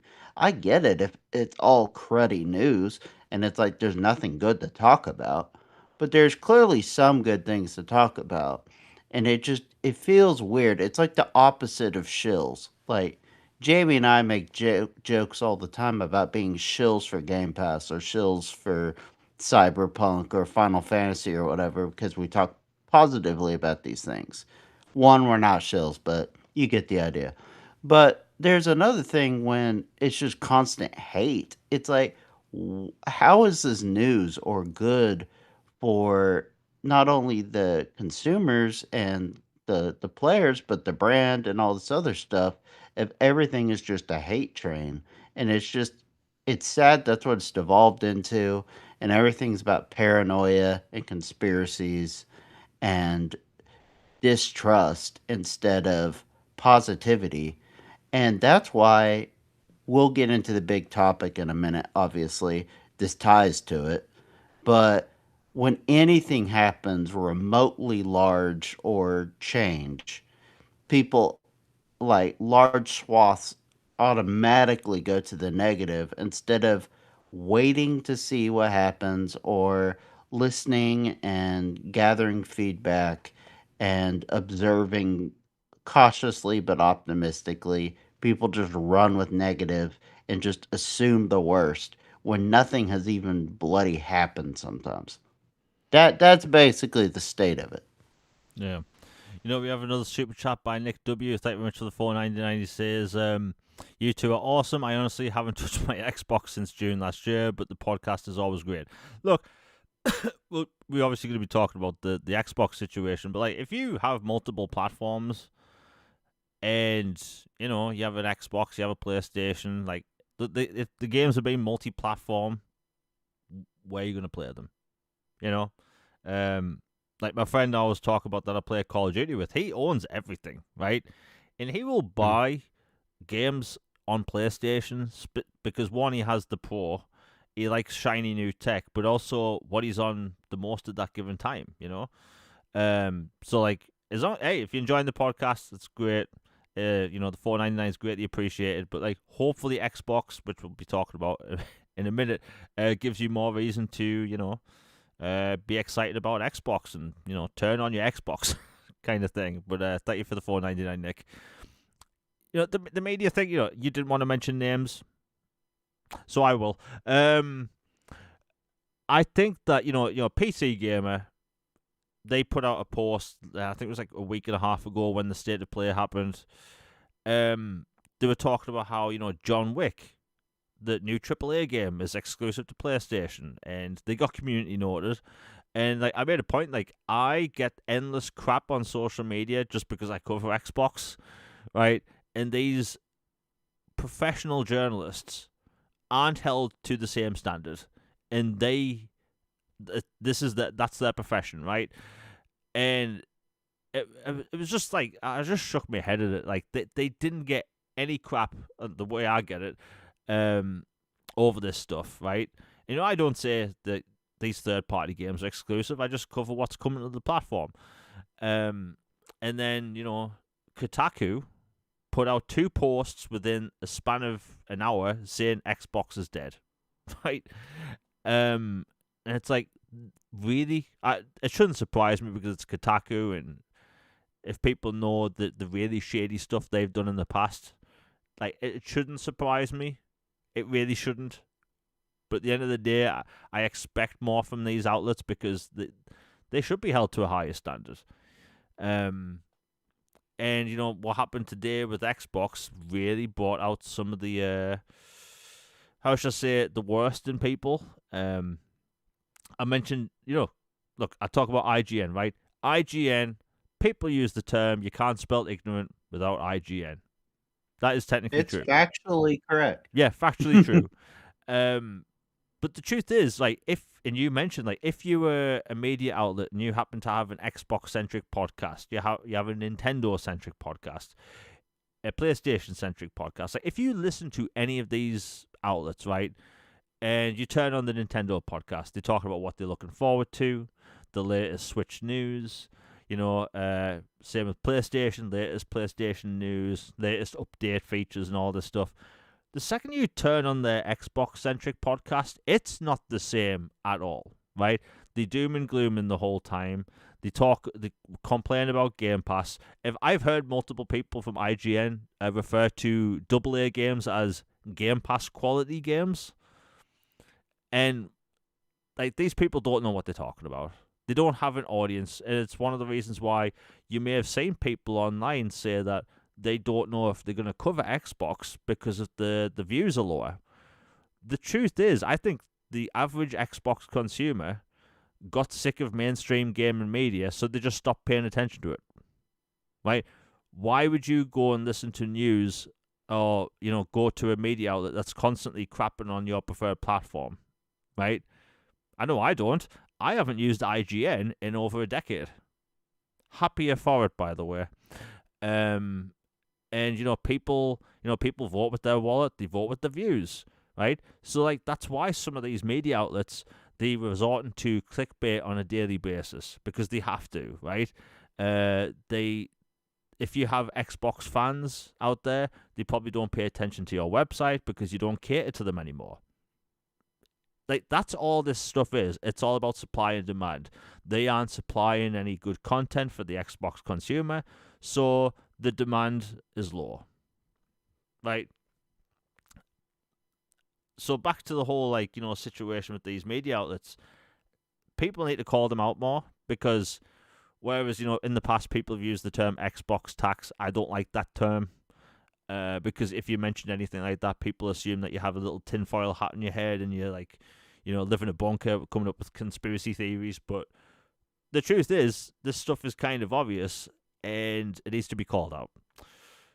Anyway, we still have like 8 topics left. My God. You know what? We'll talk about Forza Horizon 6 quickly. I'll mention this because it's actually really cool, and I hope everyone in chat actually gets a piece on this because it's actually really cool. So Forza Horizon 6 comes out in May. Looks very cool. Set in Japan. Beautiful map. The progression system is kind of going back to how it used to be in the older Horizon games, where you'd start off with lesser powered cars and you'd get festival van. I was gonna say festival vans. Festival bands. Can't speak today apparently. Festival bands. As progression throughout the game, so you'd unlock new music, new cars, all that stuff, new races. Basically, like how Forza Horizon 1 and 2 works. The emphasis was on like the races with the festival, and it kind of changed over time. It's going back to how it used to work. But if you're a fan of Tokyo Drift and you're looking forward to Forza Horizon 6, if you go to the Xbox Newswire page, you can actually get into a chance to win a Forza Horizon 6 themed experience in Japan in the cars that were used in Fast and the Furious Tokyo Drift. So when this game was announced, myself and Logan, and I think a lot of people that have seen the Fast and the Furious films, were talking about how they have to do something with Tokyo Drift. It turns out they are. And yeah, really cool opportunity for people that if they want to get in on that. I have to remember the name of the actor because I've seen Tokyo Drift a million times. I mean, what's the name of the actor? Sung Kang. So if people have seen the Fast and the Furious movies, you know who I'm talking about. One of the main characters. Basically, if you win, you get to experience Japanese car culture in Japan in the cars that were used in the movie or similar cars, similar models. You get to cruise in the JDM car at night. You get to experience a drifting masterclass. There's also a tuning and livery design at Liberty Walk. They design, they do car designs over in Japan. Auto retail and car museum tour over in Japan. Tokyo Drift location tour in the cars themselves, which is really cool. Walk and snack tour with Sung Kang. So if you watch the Fast and the Furious films, you know that he eats all the time. It looks really cool. Really cool opportunity for people. If you're a fan of Fast and the Furious, Tokyo Drift, and Forza, maybe get in on that. You have to be over the age of 21. And you also have to, you have to enter the contest by the 23rd of March, 2026. So really cool opportunity there for Forza and, Fast and the Furious fans. Logan, what do you think about this? Because we have talked about Fast and the Furious a lot when it comes to this. And it looks like Microsoft, they're actually doing it. Yeah, this is awesome. Like, when we finally heard they were definitively doing Japan for Forza Horizon 6, I was like, okay, they gotta go full Tokyo Drift, Fast and the Furious with, the skyline and all this stuff. And the car culture is very different there than other parts of the world. And the scene and the vibes and the mechanics of it all. And the idea that they're bringing him from Tokyo Drift into the fold for some stuff promoting the game and the cars and stuff is just like a no-brainer, like S-tier collab, and it's fantastic. And I hope I see more Skyline content. Beautiful, beautiful car. Love that car so much. And just, I'm excited. Sounds like a great once-in-a-lifetime opportunity. Yeah. And, as someone that really wants to go to Japan this year, I think I'll actually enter it. It looks like a cool experience. And they have actually done Fast and Furious content in the past. So if you played, I think it was Forza Horizon 2, there was like sort of a spin-off mini-game that came out for free beforehand. It was actually free. Had a full 1,000 gamer score. It was actually narrated by Ludacris. It was actually really cool. And that was actually a tie-in to, I think, Fast and the Furious 7 or 6. Didn't they have like the charger from Yeah, one of the Fast and Furious games, like the one Dom was always working on and stuff? yeah. Uh, Pretty cool expansion. Well, we'll call it a standalone game because you didn't need to. But hey, cool experience. People should get in on it now, and yeah, that's open until I think the 23rd of March. Okay, let's get into the really big stuff because we've been talking for like 90 minutes and we still have the big stuff to talk about. Uh, you know what, Logan? Do you want to save the whole Blue Point thing till next week? Yeah, we can say that for next week. Preview for it. Bad news. Sony bad. Dumb decision. Bad. Yeah. My God. What a studio to let go, man. Like a, a remake studio put on a live service. But we'll talk about that in depth next week. What a bad decision. Anyway, so Ed Boon today randomly just posted about Killer Instinct. People have been wanting Microsoft to bring back more franchises from the past. If anyone is going to develop a new Killer Instinct game, and it's not, was it Iron Galaxy that did the Xbox One version? Yeah, basically it was I think Twisted Pixel started it and then they were acquired by Amazon or Facebook and then now they no longer exist. And then Iron Galaxy got on it and they finished up the game and support and upgrades and stuff. So yeah, it's been kind of been in limbo for a while. Yeah, so a lot of people want a Killer Instinct 2.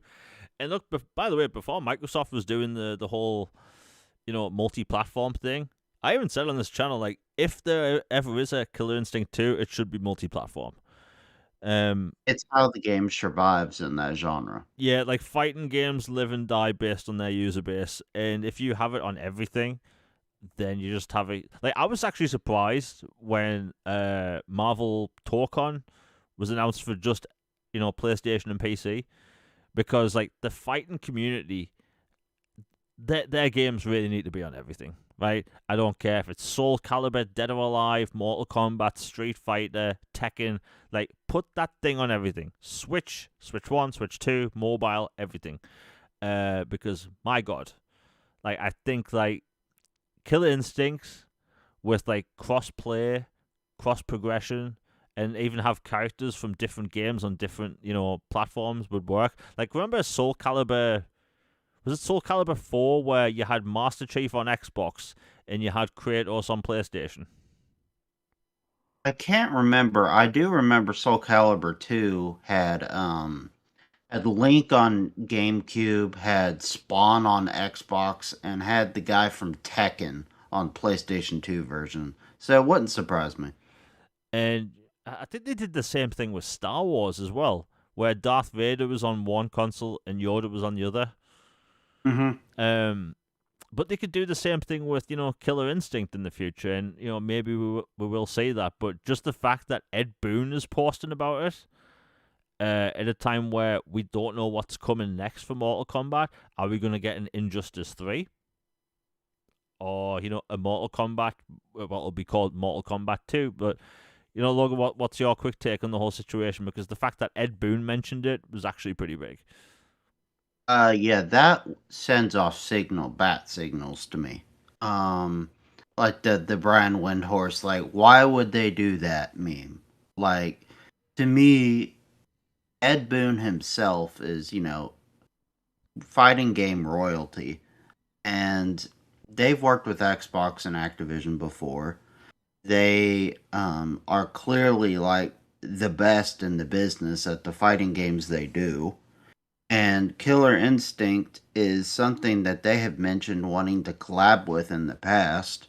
So to me, this almost reads like a hey, there's a new head sheriff in town at Xbox. I'm gonna throw out a salvo and audition for hey, I have a cool IP sitting over there. We're actually pretty daggum good at making those games.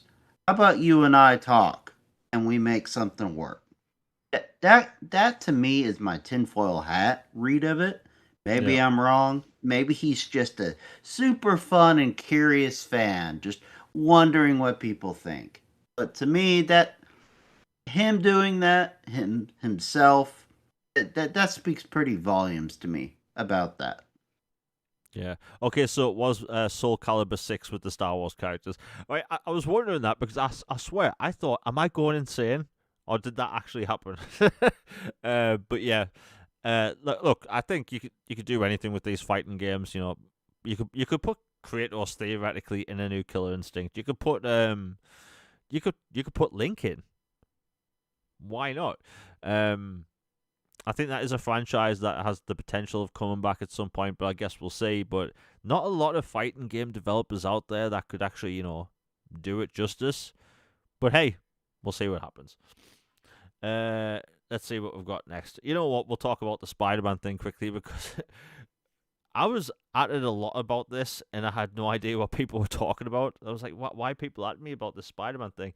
Uh, so Insomniac Games were asked whether Spider-Man will come to Xbox, and I'm sure they've been asked this a million times, and their reply wasn't a straight up no, right? And that kind of set off like alarm bells for some people, because they said not likely, and people were bringing up this old post from like 4 or 5 years ago on about how Spider-Man will never be on PC. And if you look now, it is on PC. Um, I think we're obviously going to talk about this in depth more with the whole Bluepoint thing next week. But like, if you're Sony and if you're Insomniac Games, you've got to know that they have to leave the door open because one, legal reasons. You'll have people trying to do a class action lawsuit because of them being lied to as consumers. Basically this word is just companies covering the back, right? Microsoft got into a lot of hate when they said Starfield would never go to other platforms, as well as Indiana Jones, right? And they got a lot of flack when Indiana Jones was announced for other platforms. Frankly, I'm happy it did because I'm a huge Indiana Jones fan, and we actually going to get sequels. The sequel was technically greenlit when it was Xbox exclusive, but that's a story for another day. So like I think these games, such as the first Spider-Man game, will come to Xbox at some point, especially with the current market situation. It's There's a lot of money to be had there.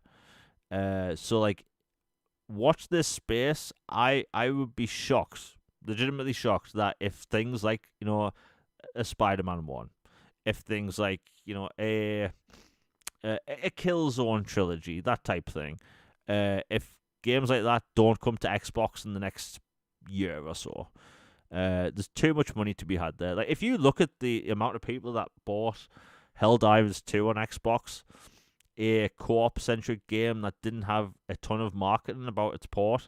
Like if you were to release a port of a Spider-Man open world superhero game on a console that doesn't have an open world Spider-Man superhero game, you're guaranteed to get millions upon millions of sales.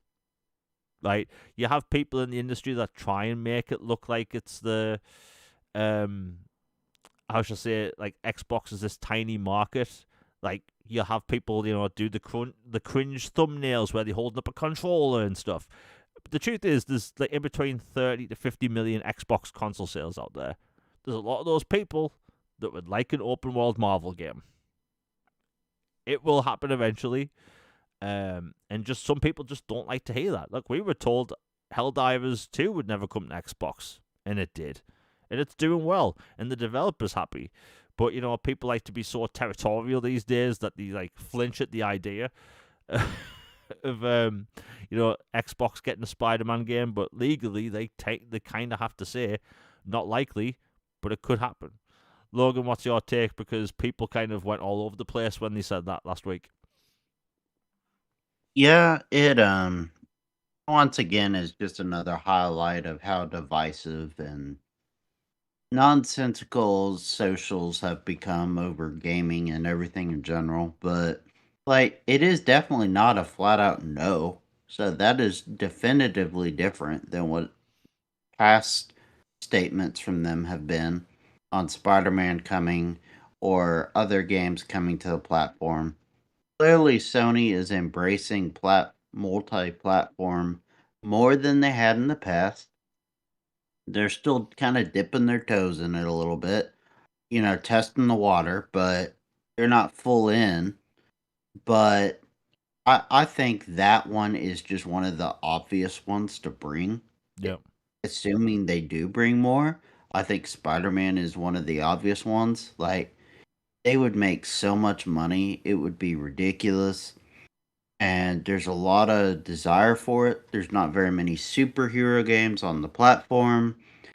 Spider-Man used to be multi-platform back in the day. I remember playing the original Spider-Man movie and Spider-Man 2 and then 3 and there's Web of Shadows. I mean, there's all these Spider-Man games that used to come out on all the platforms. So to me, it's been weird having it be exclusive for a generation or two. But, I guess it remains to be seen. But to me, I think it is more likely it does come to the platform than it doesn't at this point. Yeah. I mean, look, we're obviously going to talk about this more in depth next week with the whole Blue Point thing. But like, if people don't see it as a compounding thing that's happening with the industry, like people would like to live in this, how should I say, protected little bubble about how, like, all these games remaining exclusive to each platform is like the best for everything. Like, if you look at the current market and like especially what Sony said last week, like things kind of have to change. Like, be it, you know, making the budgets lower for these games and porting old games to other consoles, which we'll talk about in a minute. Like, some things have to change, and if people lose their marbles over an old port, they're crazy. You know what? We've been talking about all this stuff long enough. Let's get into the main topic because, my God, I think that. So this past weekend, nobody was expecting an announcement for, you know, Phil Spencer stepping down and Sarah Bond stepping down. It kind of came out of nowhere. Like, to say it didn't surprise people would be very disingenuous because, like, look, nobody expects over a weekend for game news to drop like this, right? You don't even get games delayed over weekends because, people at home, they're off and whatnot. Not like, hey, the head of Microsoft Gaming is stepping down, right? Over a weekend. And as Logan told me before the show went live, like, apparently someone was going to leak it, so they got ahead of it. By the way, I shouldn't be surprised about this, but the fact that Microsoft still has leaks like this is a problem. Like, everything seems to leak except, like, huge acquisitions.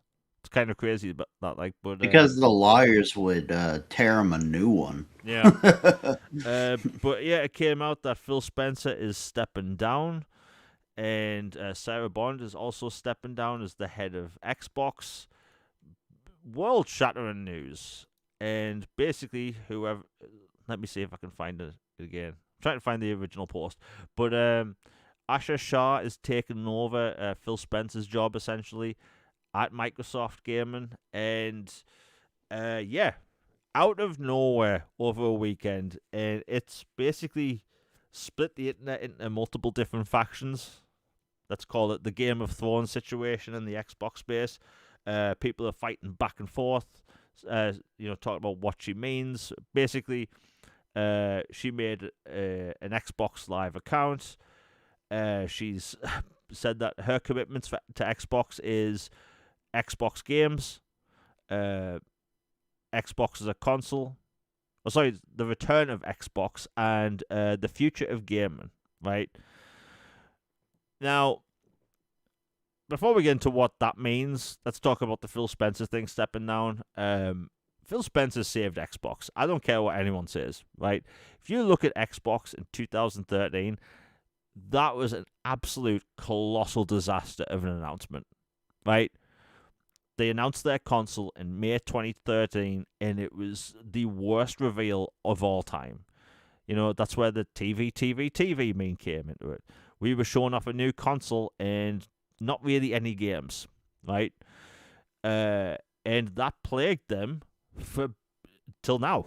You know, the DRM situation, which wasn't even explained to Microsoft staff, right? So like everyone was left in the dark. Don Matrick messed up beyond belief, and Phil Spencer basically had to stop the Titanic from sinking, right? Yeah, it was going to be a media center. And by the way, the Xbox One announcement with it being a media center thing never made sense to me because the 360 was already became a media center, right? You would play your games on it. It played DVDs. You would watch your streaming on it, like Netflix and YouTube and stuff. It had an internet browser.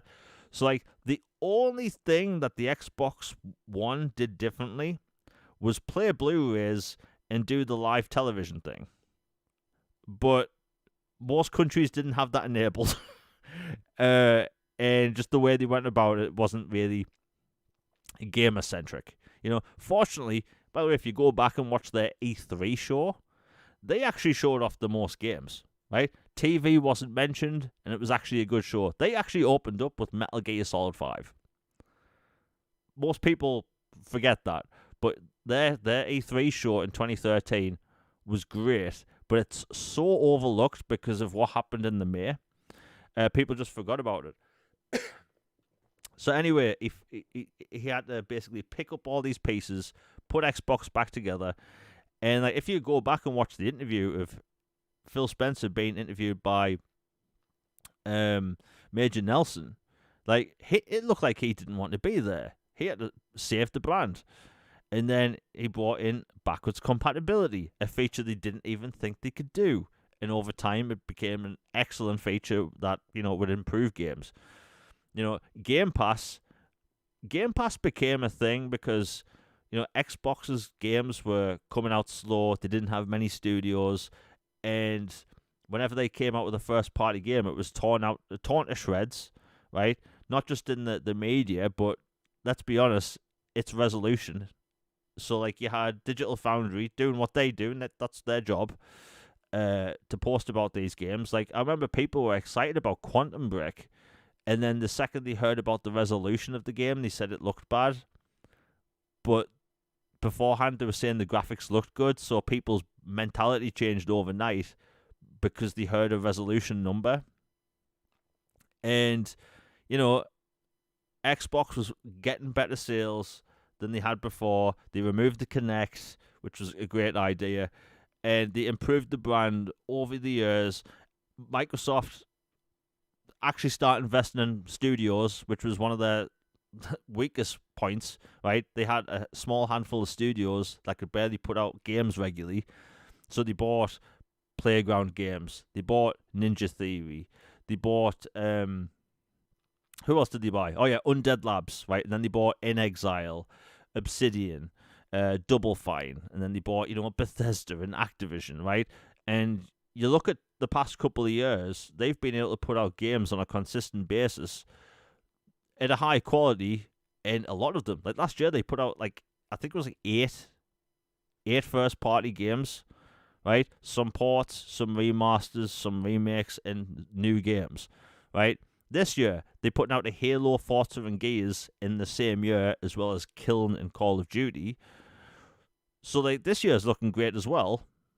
And to me, the game front looking great, but like Phil Spencer did all this, right?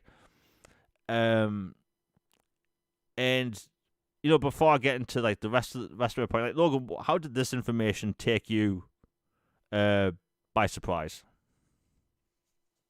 Yeah, it was weird to be like a Friday news dump basically of, oh yeah, by the way, the guy who's been in charge for over a decade is stepping down effective, you know, Monday.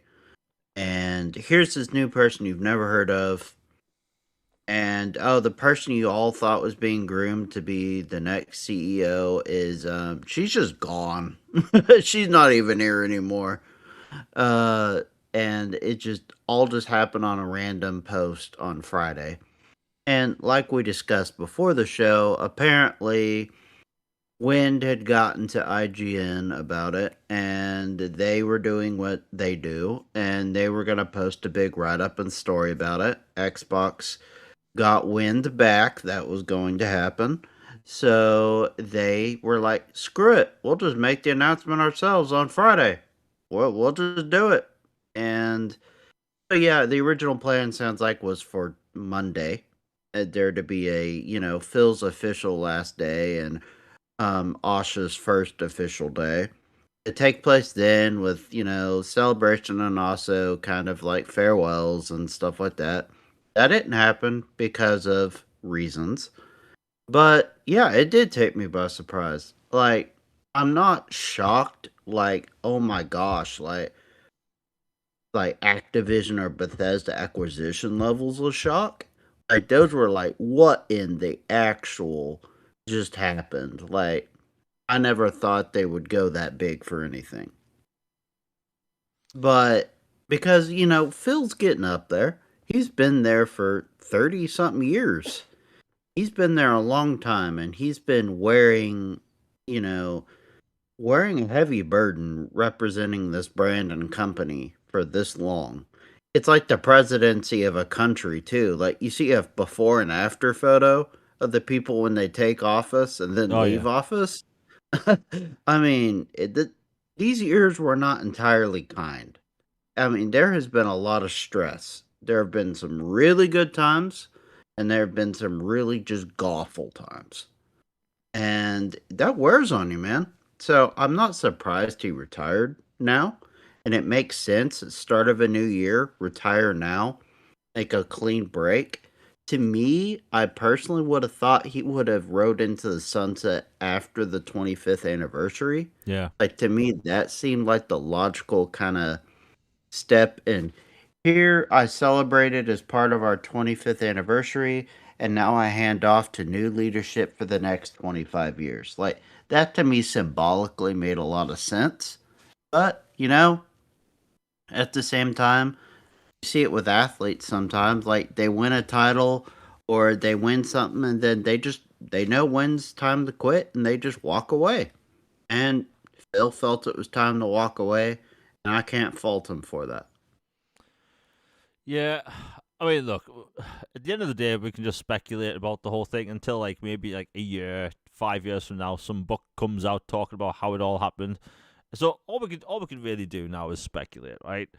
Um, my theory is that you know, and by the way, I do think Sarah Bond was scapegoated a lot over the past couple of days, because she did a lot of good things for Xbox, but the past couple of days, it does feel like she was being a scapegoat. Not just like at Microsoft, but in the media as well. There's always a fall guy. Yeah, always the Expect one fall of guy. us in the wreckage, brother. Yeah, and like the way she's been talked about the past couple of days has been kind of horrible. Like, come on, like show some respect. And Satya Nadella must have like had some gripe with her or something because he didn't even acknowledge her in the post, which I think's kind of crap. Yeah, that was a little odd. Not Yeah, gonna lie. Like you would at least think they would wish somebody well on their way out yeah, and go and thank you for your contributions or something. But the fact that it wasn't even put there makes you think that maybe some vibes weren't great. And one way or another, whatever's true or not, makes you think that there were some things that weren't particularly wonderful about a situation if it ends like that. yeah. Um, and look, again, speculating, right? There have been, things floating around for the past year and a half or whatever, when the whole what's that marketing slogan? Xbox, everything's an Xbox or something. Yeah, Xbox, everything's an X, or this is an This is an Xbox. Xbox, right? And by the way, when that whole thing popped up last year, I didn't really think anything of it. Like marketing slogans are just that; they're just slogans, right? So when they announced that last year, I didn't really think anything of it. But like, I opened my feed, and everyone's losing their marbles about this marketing slogan, right?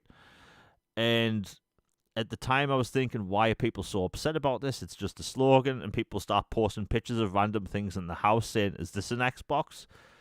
Um, so there was a massive overreaction to that. But I'm guessing that internally, and by the way, I said this earlier today on Boom Show, and some people didn't like the fact that I said this because like what I'm saying, I think is true, right? Xbox, the console, is the core of the Xbox brand, right? It doesn't matter how many different ways people want to say that the next gen Xbox is a PC. People only want to, focus on Game Pass. If you're an Xbox fan, the truth is you game on Xbox, a console, right? And too many different things in the past couple of years, I think, is just taken away from that. So, like, if look at it in the UK, Game Pass is advertised, basically just as PC Game Pass, right? You never see adverts for console Game Pass. You never see adverts for the console in general, right? Marketing for the console does not exist here, and I feel like that's all I see online, right? There's never any mention of the console. It's always talking about cloud. It's always talking about Game Pass, the PC ecosystem, all this stuff, right? So to me, as someone that prefers Xbox, and I cover Xbox, it's been crystal clear to me that over the past couple of years, there's been less emphasis on the console itself because they want to do this future every device is an Xbox thing, right? And that kind of backfired. So in my opinion, I think the reason why they've either stepped down willingly or, forcefully, I think it's because their plan didn't work. And despite what people say online, they still need to grow their console user base.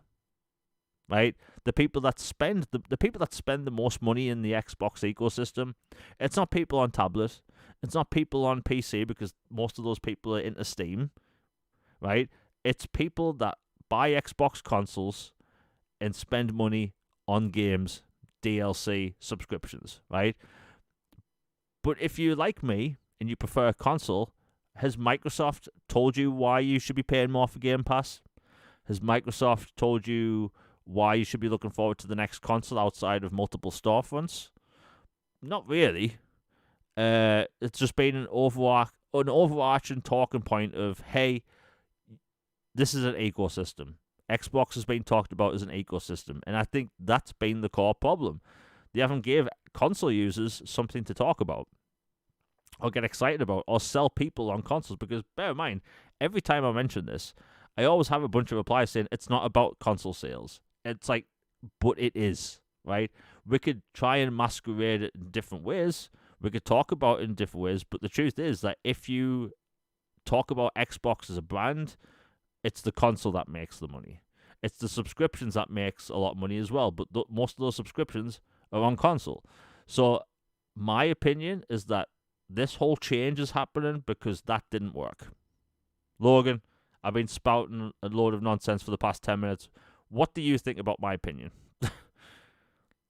Well, I agree for the most part. Like, basically, the whole situation to me, like, starting from the top, I think, again, speculative because we're not privy to these conversations, obviously. But to me, it feels like a um got passed over and was basically just like, yeah, I'll quit and leave. And Phil was, you know, in charge, and then he's had planned to step aside, and now he's has stepped aside.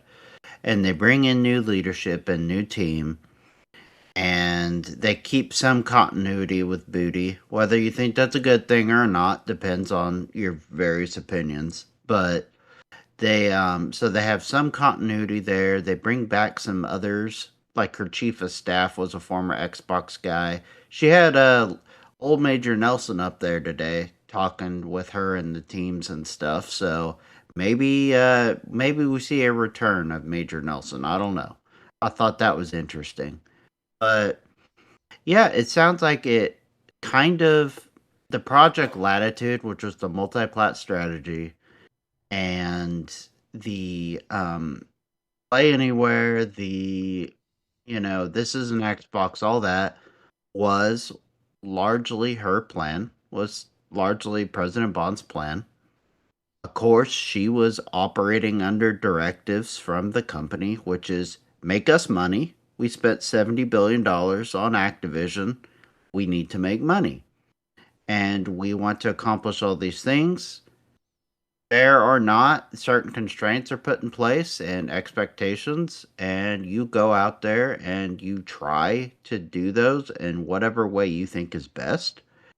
She gave it the good college try and tried with her, in her opinion, what was the best way to move the platform forward and survive and thrive. In some areas, it went really well. Some areas, it went okay. And then some areas, it went really, really bad. I would say overall fan sentiment and console dedication and, just the idea of rewarding your consumers and your customers and your fans who have been with you since the beginning have hit pretty low lately. Like the past couple of years since all this was announced and started. But, over the years, like, is this the lowest Xbox has ever been? No. Xbox Oh was God, like no. a chef's, was like a finger switch away from being just dead in 2013. Like Phil saved the company straight up. He brought them back from the brink. He made backwards compatibility a thing. He brought in all these studios. They only had four of their own studios at one point. You look at Yeah, their Roman Empire of studios now. They had four at the beginning of the Xbox One generation, which is mind-bogglingly small amount to think about. And then they like double within a year with, the purchases at the '08 or the 2018 E3. And then they go from there, they keep expanding, expanding. They focus on player feedback, all this. Things are going good, and then they hit some lulls here and there.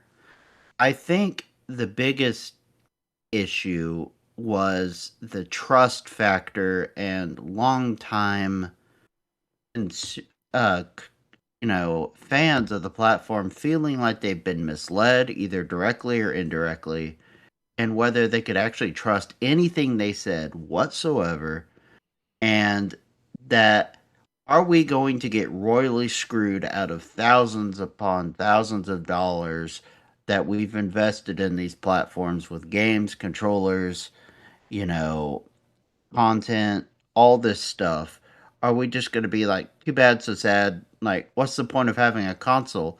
You're telling me, literally, that anything is an Xbox, or there is no need to have an Xbox for this platform. And, like, if I'm a just random Joe Blow and I don't have a console and I'm looking to enter the marketplace, why wouldn't I go with a PlayStation or a Switch if it has not only their first party games, but all of the other platforms' first party games as well? Like, that's a pretty good value proposition to, for those platforms. I stayed with Xbox because loyalty matters to me, and the fact that I also grew up with the platform. My library is heavily invested in it. I have like, gosh, I don't even know how much invested in that thing, but just like games from the OG library all the way to now that I can play on it. And going forward, like it's where I'm in. Like I've planted my feet in this spot. But for people outside of that position looking to join, I totally understand why this would be like a nuclear own your own self kind of thing, to where it's like, what are we doing here? We're like sabotaging our own brand image and all this. Like, I don't know. She just had an interview with Jez, which I recommend everyone read, where he asked again about exclusives and some other things. And she had a very eye opening statement about that. She said, the plan is the plan until it's not the plan. And she actually is going back and looking at everything. And they are going to reassess whether that was a colossal cluster cluck decision to go fully multiplat or not. And, they're going to double down on fan support and all this and that. And frankly, I think sorry, this is long winded. It's There's a all right. lot to cover.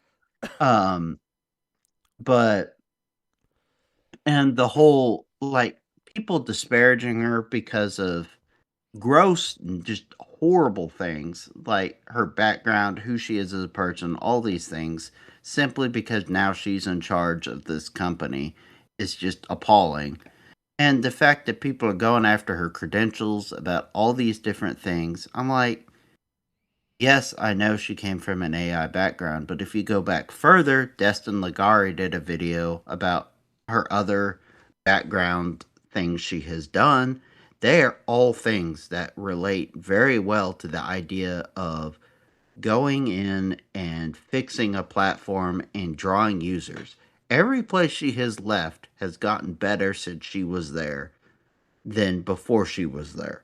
And she is considered like the acquisition like agent. She is very good at going in, assessing a problem, and bringing in folks and doing what it takes to get something back in ship shape. Xbox was in a place where it needed that. And so she's the agent of change and trying to get Xbox ship shape again. So to me, she has my support. Of course, I'm cautiously optimistic, until she's proven otherwise, I'll believe her. And I will go, okay, I like what I'm hearing, but we need to see actions over words too. Yeah. We need to see backwards compatibility. I will continue to die on that hill is of the utmost importance. Like all these games we've invested in, make them carry forward 100%, and bring all the other ones you own that for some reason you haven't made BC. Like, come on. It's been 2-3 years since the acquisition of Activision. Let's get the rest of these things done. You know? No time like the present. And just all this stuff, like, I'm confident hardware's going to be there. I don't believe conspiracy theories that this is like she was sent in there to basically take Xbox out back, like, and send it to a farm upstate. I don't believe she is the headsman's axe. I really don't. I know some of the people that are saying these are highly respected people that were involved in industry for a long time. Some of them, frankly, haven't been involved in decades, but that's besides the point.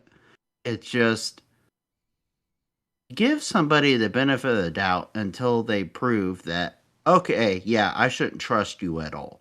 And that was what happened with Xbox leadership towards the end, is that they came in with goodwill. They built up a whole bunch of goodwill. Everybody loved them. And then there was a bunch of things that happened that things didn't go exactly as it was implied or said. And so people began to distrust, and then it spiraled out of control, even though they were good people and it was not their intent to mislead people or do these things. It's just, they say something and then the boss on top tells you something, and so plans change. It happens. I get it. But to the lay person outside of the company who is just interested in games, bottom line, it looked bad. So I get people being mad. But all I'm saying is for people, just give them a chance. Like, I know the AI background is like, huh, but I really do not think she is Satya's, executioner that's being sent out here to just take care of Xbox. I really don't think so. Yeah. Look, while we've got a lot of people listening, I'm actually really positive about this current situation because even though like what Same. happened over the weekend surprised a lot of people, uh, I'm actually optimistic because there's needed to be an emphasis on console for a long time. Crystal clear messaging has been Microsoft's weakest point over the past several years. And like I was saying before, like if you're a console player, you want to be told console things. you are selling Xboxes to a console user base. They need to do that, right? So when I read what Asher Shah's like commitments are to Xbox, great games. They've already got that in spades. They've improved over the years, getting better. Return of Xbox to me screams console user, right? I know people have tried to pick apart what this means. Does this mean they're going back to exclusives? I think nothing may be off the table. I think it's them putting the console first where it should be. You can still put your games on PC. You can still do cloud stuff, right? People enjoying streaming. Streaming is big in Korea and Japan, so like that works. But this whole, hey, and I saw in my chat earlier, I have to bring this up because it's such a good comment. If everything's an Xbox, then nothing is an Xbox. Bloody great, right? Nail on the head, right? Like as a console user, you want to be told, hey, what games are you getting? Okay, you have these. What services do you have? Cool. And you are telling me, and Logan, you've probably been able to tell from my frustrations over the past year or so when people are talking about this, like, people are trying to hype me up on a next generation Xbox console by talking about it like it's a PC has been the most mind-boggling thing I've ever experienced online. I Right? don't want a PC. I want a bloody good Xbox. If it's a PC hybrid, fine. But there's a reason I prefer an sit on my butt on the couch, play a console experience with my friends versus sit at my desk hunkered over a PC. Like, there's a completely different vibe. Exactly. And like, if you should be selling Xbox consoles to Xbox consoles to console gamers. Like, if you prefer PC, you have options. You have gaming laptops. You have home PCs. You can build your own. You can buy a pre-built. You can go and get a Steam Deck. You can get an ROG Xbox Ally. There's a bunch of different devices. Like, there's an LG Legion something. Like, there's a ton of PC handhelds. So if you're on PC, you have these endless line of devices to choose from. You also have the Steam machine, which is coming out at some point. If you're an Xbox console gamer and you prefer consoles, you should be sold a console, right? And that's what they have to get back to. If they get back to talking about the console user and the console base, they're going to be fine. Look, this generation was a bit different. PlayStation is the console that you buy to play Fortnite on. Not that it's a bad thing. It's like with the generation before and the generation before that. There's always one console which becomes the casual console as well. Like the 360. The amount of people that had a 360 just to play FIFA or Call of Duty was insane, right? Same with PlayStation and Fortnite. Same with every other console, right? Xbox needs to advertise their console to console gamers, not PC gamers, not streaming gamers. There needs to be an emphasis on console. And when I see what Asher Shah's comment on Return of Xbox, that's what I think, right? Xbox turns 25 this year. Xbox is a console. You can do your PC stuff, you can do your streaming stuff, but console should always take priority. And you go back to marketing the console, explaining what your console is to console gamers. Because you can go out and say, hey, look, we have this game on PC, you can play it on cloud, all this stuff, right? But at the end of the day, you have a $500 box or whatever it costs, and you're trying to sell consoles to a console gamer. You don't describe any of this ecosystem crap. That's all afterthought stuff, right? When I had a 360, I didn't think about how saves work. I didn't think about how cloud saves work with the Xbox One, right? It was just a feature. It's an extra thing.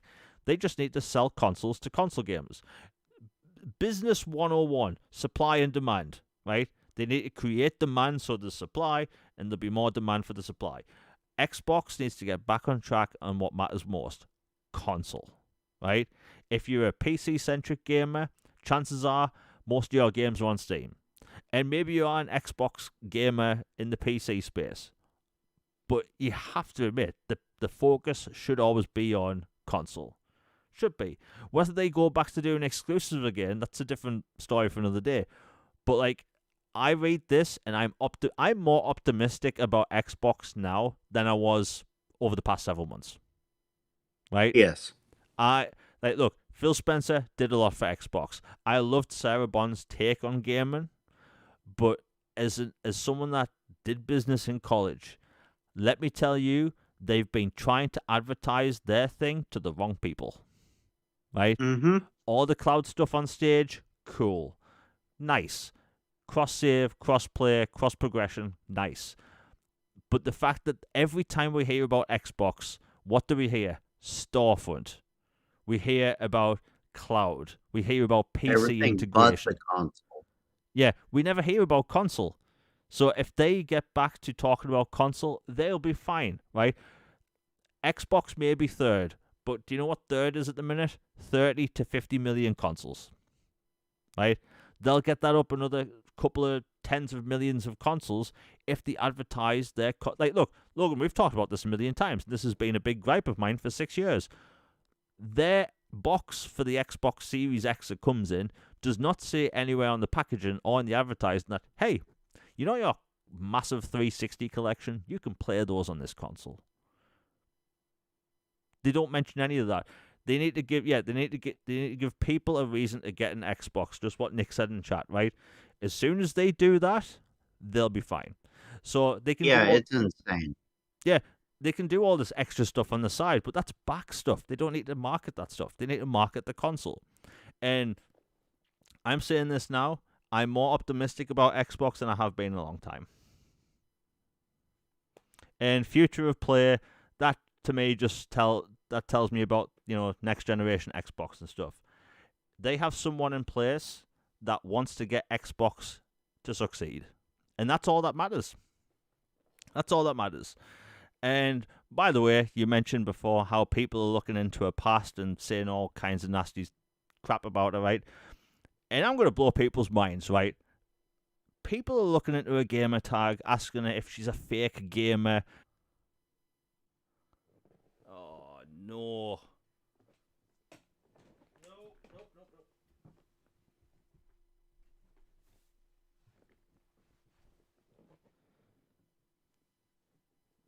Okay, for some reason my stream's acting up. I don't know what the hell's happened.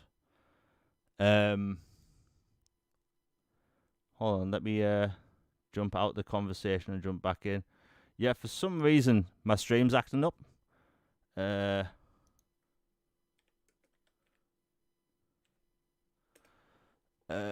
Let me see. Of course, everything messes up now. Just as I'm about to get to my main point, everything freezes. Right. Are you there, man? Right, can you hear me?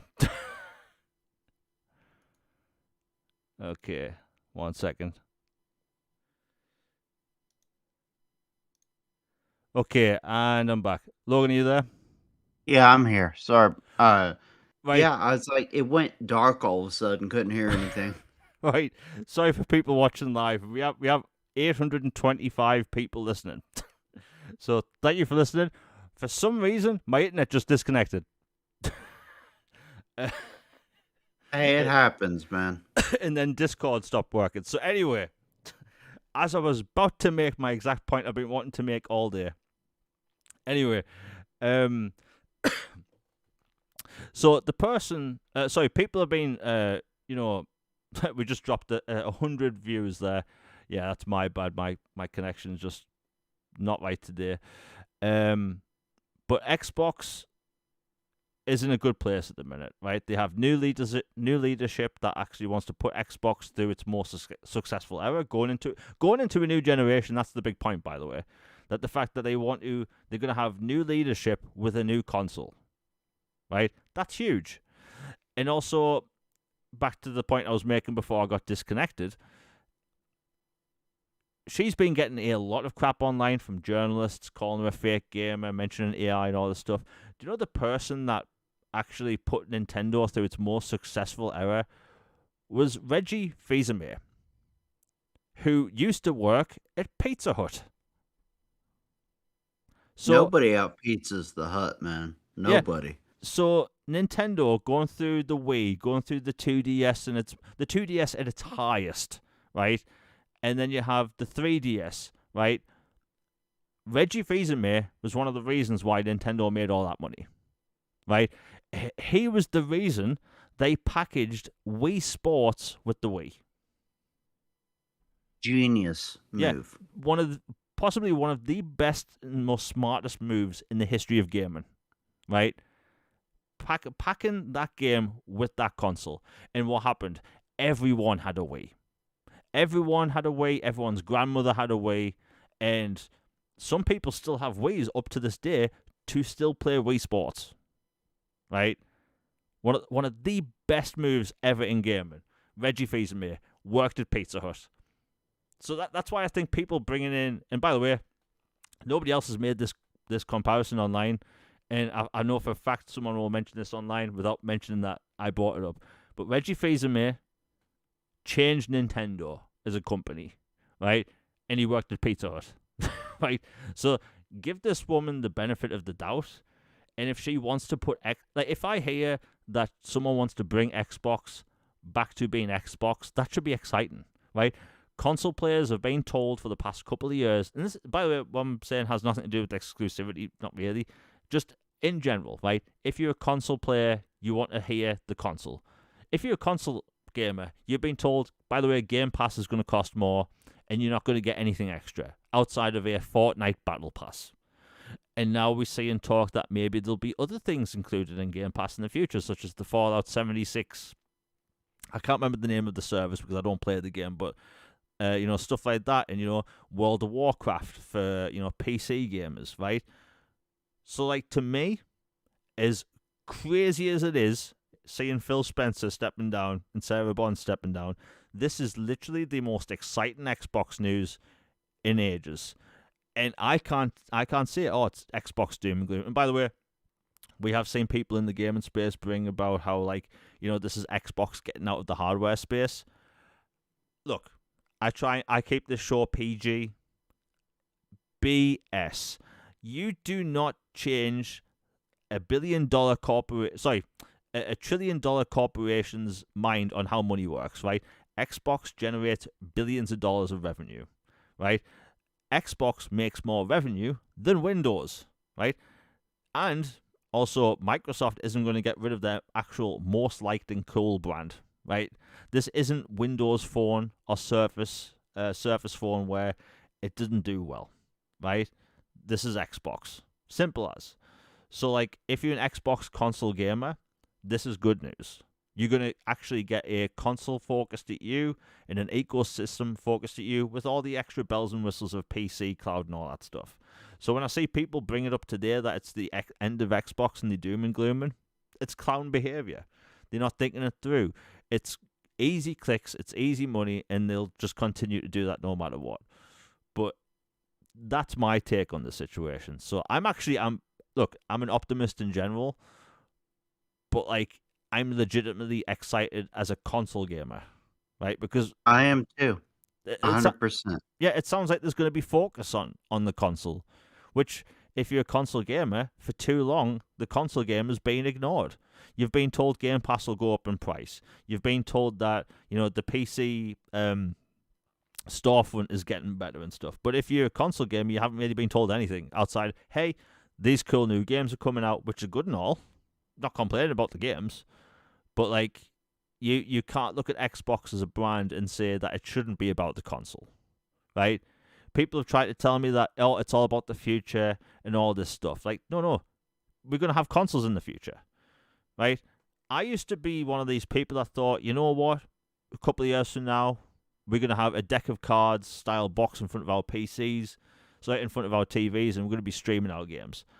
I have a decent internet connection. Not today, but normally I have a decent internet connection. I can stream games, but I don't want to. I can see a difference. I can play a difference. I can feel a difference, right? Sell consoles to console gamers, give them reasons to buy your console, and boom, you have consoles selling. Congratulations, Microsoft. There's your new business plan. So yeah, that's my long-winded take about the situation. Obviously, there's going to be more stuff that happens between now and next week. Logan, have you got anything else to say on the whole situation before we close out the show?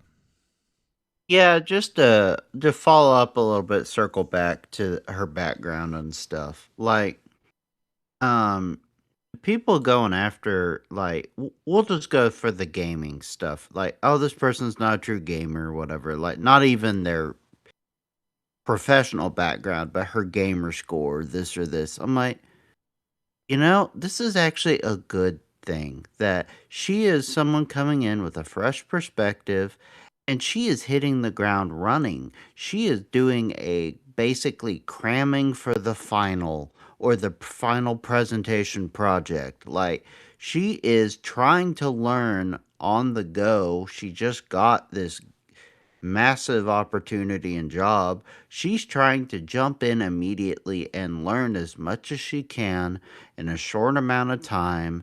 All these different types of games, learn the industry. This is a like billions upon billions of dollars industry. And she's trying to jump in from somebody who is not as familiar as most in the industry and learn it on the go and on the fly. And so she's doing that. She's talking with others that know about it more, the community, very active. She is meeting with all the studios and devs. Like, she's basically going on a world tour of Xbox's empire and gonna learn from all the studios, meet with everybody, talk with all of them. Like, she's trying to learn and she's trying to jump in, and to me, this is optimistic and hopeful and good thing that you're getting somebody who doesn't know some of this stuff but is eager to learn and jumps in. I would much rather teach somebody and give somebody, kind of some grace as they come to terms with stuff and are being taught and educated on a topic and a field than somebody who is washed up or somebody who is, disgruntled or negative about an industry being the one that's placed in charge. So, yes, like I think this is hopeful and optimistic, and I think attacking somebody for not having a great gamer score that is in charge of gaming is foolhardy and dishonest because she literally just got the job yesterday and she's cramming for this new thing and she's trying all these different genres. Like, give her a break. I know it's the popular thing to do to hate on everything and scream about it and, gatekeep and say it's not somebody's, they're not part of the core of this. It's like, how does anybody become part of the core if you don't let them become part of the core? You know what I mean? So just let her cook. At the end of the day, let her cook. We'll see what happens. It could be just absolute burnt down kitchen horrible. Or it could be really good. You never know. Let's just see. Yeah. Like, look, as a, like, I know I've seen a few people in chat, but like, if you prefer console, right, like me, and you don't really do PC, like I play 2 games on PC, one of which can't work on a console. Uh, so like, I'm a console gamer. Like, you want to be told console centric things. You want to be told that your next console, quote unquote, console is a console. You don't want to play a game on PC. And look, PCs are great for people that want to play on PC. Maybe they want mods, access to basically unlimited backwards compatibility, all that stuff. But like, console gamers like simplicity. They just prefer how consoles work. And everything I've heard over the past 24 hours is, hey, console user, we're going to care about you. We're going to talk about you. So, like, I can't. Like, look, yes, Phil Spencer stepping down and Sarah Bond stepping down is a shock to the system. But, like, if you look at the rest of the stuff, like, such as, like, messaging's been Microsoft's, like, weakest point for years because everything's always, tangled into, different things. But, like, we're being told console gamers are basically going to get, more love, shall I say.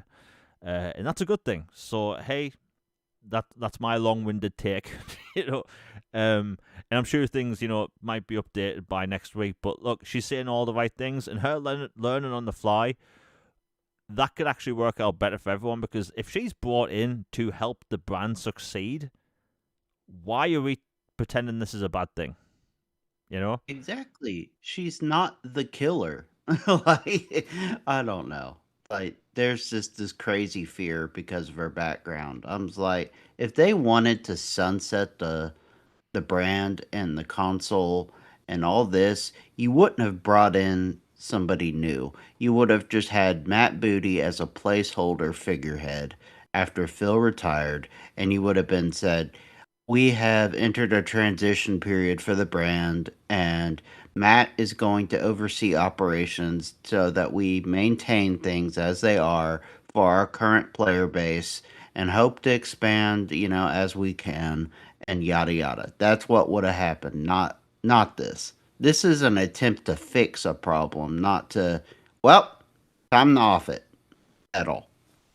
Yeah. I mean, look, we've seen what happened in Surface in the past. We've seen what happened with Surface Phone, right? Uh, right. Remember the Surface X, right? This super, and they said at the time, Xbox One X powerful console style tablet, and we never saw it again. I It's don't in a even know if that warehouse. released.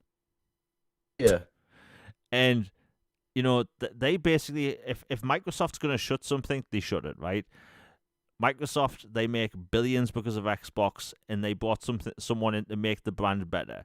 You make the brand better by making the console the forefront. You can do all the little bits and bobs with the extra stuff in PC and streaming and whatnot, but if they go their console base, they'll make more money. Simple as that, right? Um, by the way, I mentioned kind of this earlier today on Boom Show, and there were people in chat that kind of thought I was going against Xbox. It's like I prefer a console. I love the simplicity of console. I love the fact that I could turn Same. on my console, fire up a game from Quick Resume, and play any of my hundreds and hundreds of games, right? Uh, and my PC is specifically for video editing and streaming, right? And it's wonderful at that. But guess what? When I fire up Homeworld Remastered, for some reason, it has to do a bunch of updates every single time I fire it up. The other game I play on PC, which is also on console, but I mainly play it on PC because I think the controls just work better with the mouse and keyboard, and that's Human Fall Flat, right? Human Fall Flat, I'm not even kidding, takes about 10 minutes to boot up. That Like, game is so fun, by the way. oh Like, yeah, I've never mentioned it, but I actually enjoyed it quite a bit when I played it in season 1. I haven't been back, but that is a game I actually really did enjoy. yeah, Human Fall Flat, bunch of fun, and the sequel comes out next year. But I love playing that game, and I play that on PC just because it's ease of use kind of thing. But then again, it takes 10 minutes to load, and it's so annoying. People on consoles don't want that. Yeah, yeah. Jamie opens up an entire library of Xbox games, then chooses Mass Effect. I will be replaying Mass Effect this year. Thankfully, it's been too long. Um, but man, look, I'm excited, and you will see a lot of doom and gloom, and you'll see people that are saying, "Oh, they're bringing her in to sunset the console." I think that is the dumbest thing ever. You don't hire someone for a high corporate position that will be millions of dollars per year just to end a multi-billion-dollar business. I'm sorry. I don't care who says it. It makes no sense as a business. Right? Absolutely no sense. But hey, if Xbox gets back on track and focusing on the console, they're going to be fine. They're having a great year so far when it comes to Game Pass. They just need to continue doing that. Continue making Game Pass better, increase value, give people more reasons to buy your console, and they'll sell, right? It's as simple as that. It's as simple as that. Now, Logan, this time my internet hopefully won't break. Have you got anything else to say before we close out the show? No, just well, I guess one thing, just again, just to reiterate, be positive, be optimistic. I understand, some doubts or concerns because new things take time to adjust. And, some people in the community, even myself, frankly, like even as an eternal optimist, I felt burned by some things over the past couple years. Like, I largely love Xbox and it's my favorite and I want it to thrive and it's where I want to be. But there were some things I didn't agree with. that they had done. And this is kind of a nice reset point. And let's see what they do. To me, they don't have to go full, like, okay, we're unwinding the thing on exclusives or this or this. If they do that, cool. But to me, that's not my big problem. My thing is messaging. Make sure the console is front and focused, and all the library and IPs you have going forward play, and everything's good. Make everything playable, and just be good. Be good to each other, y'all. It's been a good week. Yeah, obviously today's been polarizing day. But I just want to thank everyone in chat at the minute and everyone watching live. We actually almost hit 1,000 people watching live. Never done that before. Wow, that's awesome. Yeah, I think the counter keeps going back and forth, but I think it said like 930. But like, never done that before. But yeah, thank you to everyone watching live. It's greatly appreciated. We had to we basically put like 6 topics off till next week, including the Blue Point situation, which we have a lot to talk about with that. And obviously, we're going to revisit the whole situation with Xbox next week, obviously. But I hope everyone enjoyed the show outside of the crappy internet situation. Do you know what I think it is, by the way? So I walked past my doorway before when I fed my cat. The Ethernet cable going to my PC is suspiciously frayed. I'm not saying I it's my... sense a feline villain. Yeah. And for people that don't know, I have a little cat, Luke. I basically have to shut this door when I do the podcast, otherwise it just keeps jumping on my keyboard. So that's why the cable's probably frayed. I need to buy another one. But hey, everyone chat's been amazing. We'll be back for a new episode of All Things Xbox Podcast. Same time next week, where we'll talk about this again, and again, the 6 topics we missed out on. I should be having a video dropping between now and Tuesday. Hope people enjoy that. You could probably guess what kind of video it is, but if you like games on Xbox, I've got you covered. We also do social media. Our @s are in the description down below, and also the link to my last video is in the description down below, which is the 20 biggest games coming to Xbox Series X and S in 2026. That video took a long time to put together. A long time. So if you haven't seen it yet, it'd be greatly appreciated if you go watch it. Anyway, everyone in chat and everyone watching live, you've been great this week. See you next week. We're out, everybody. Peace.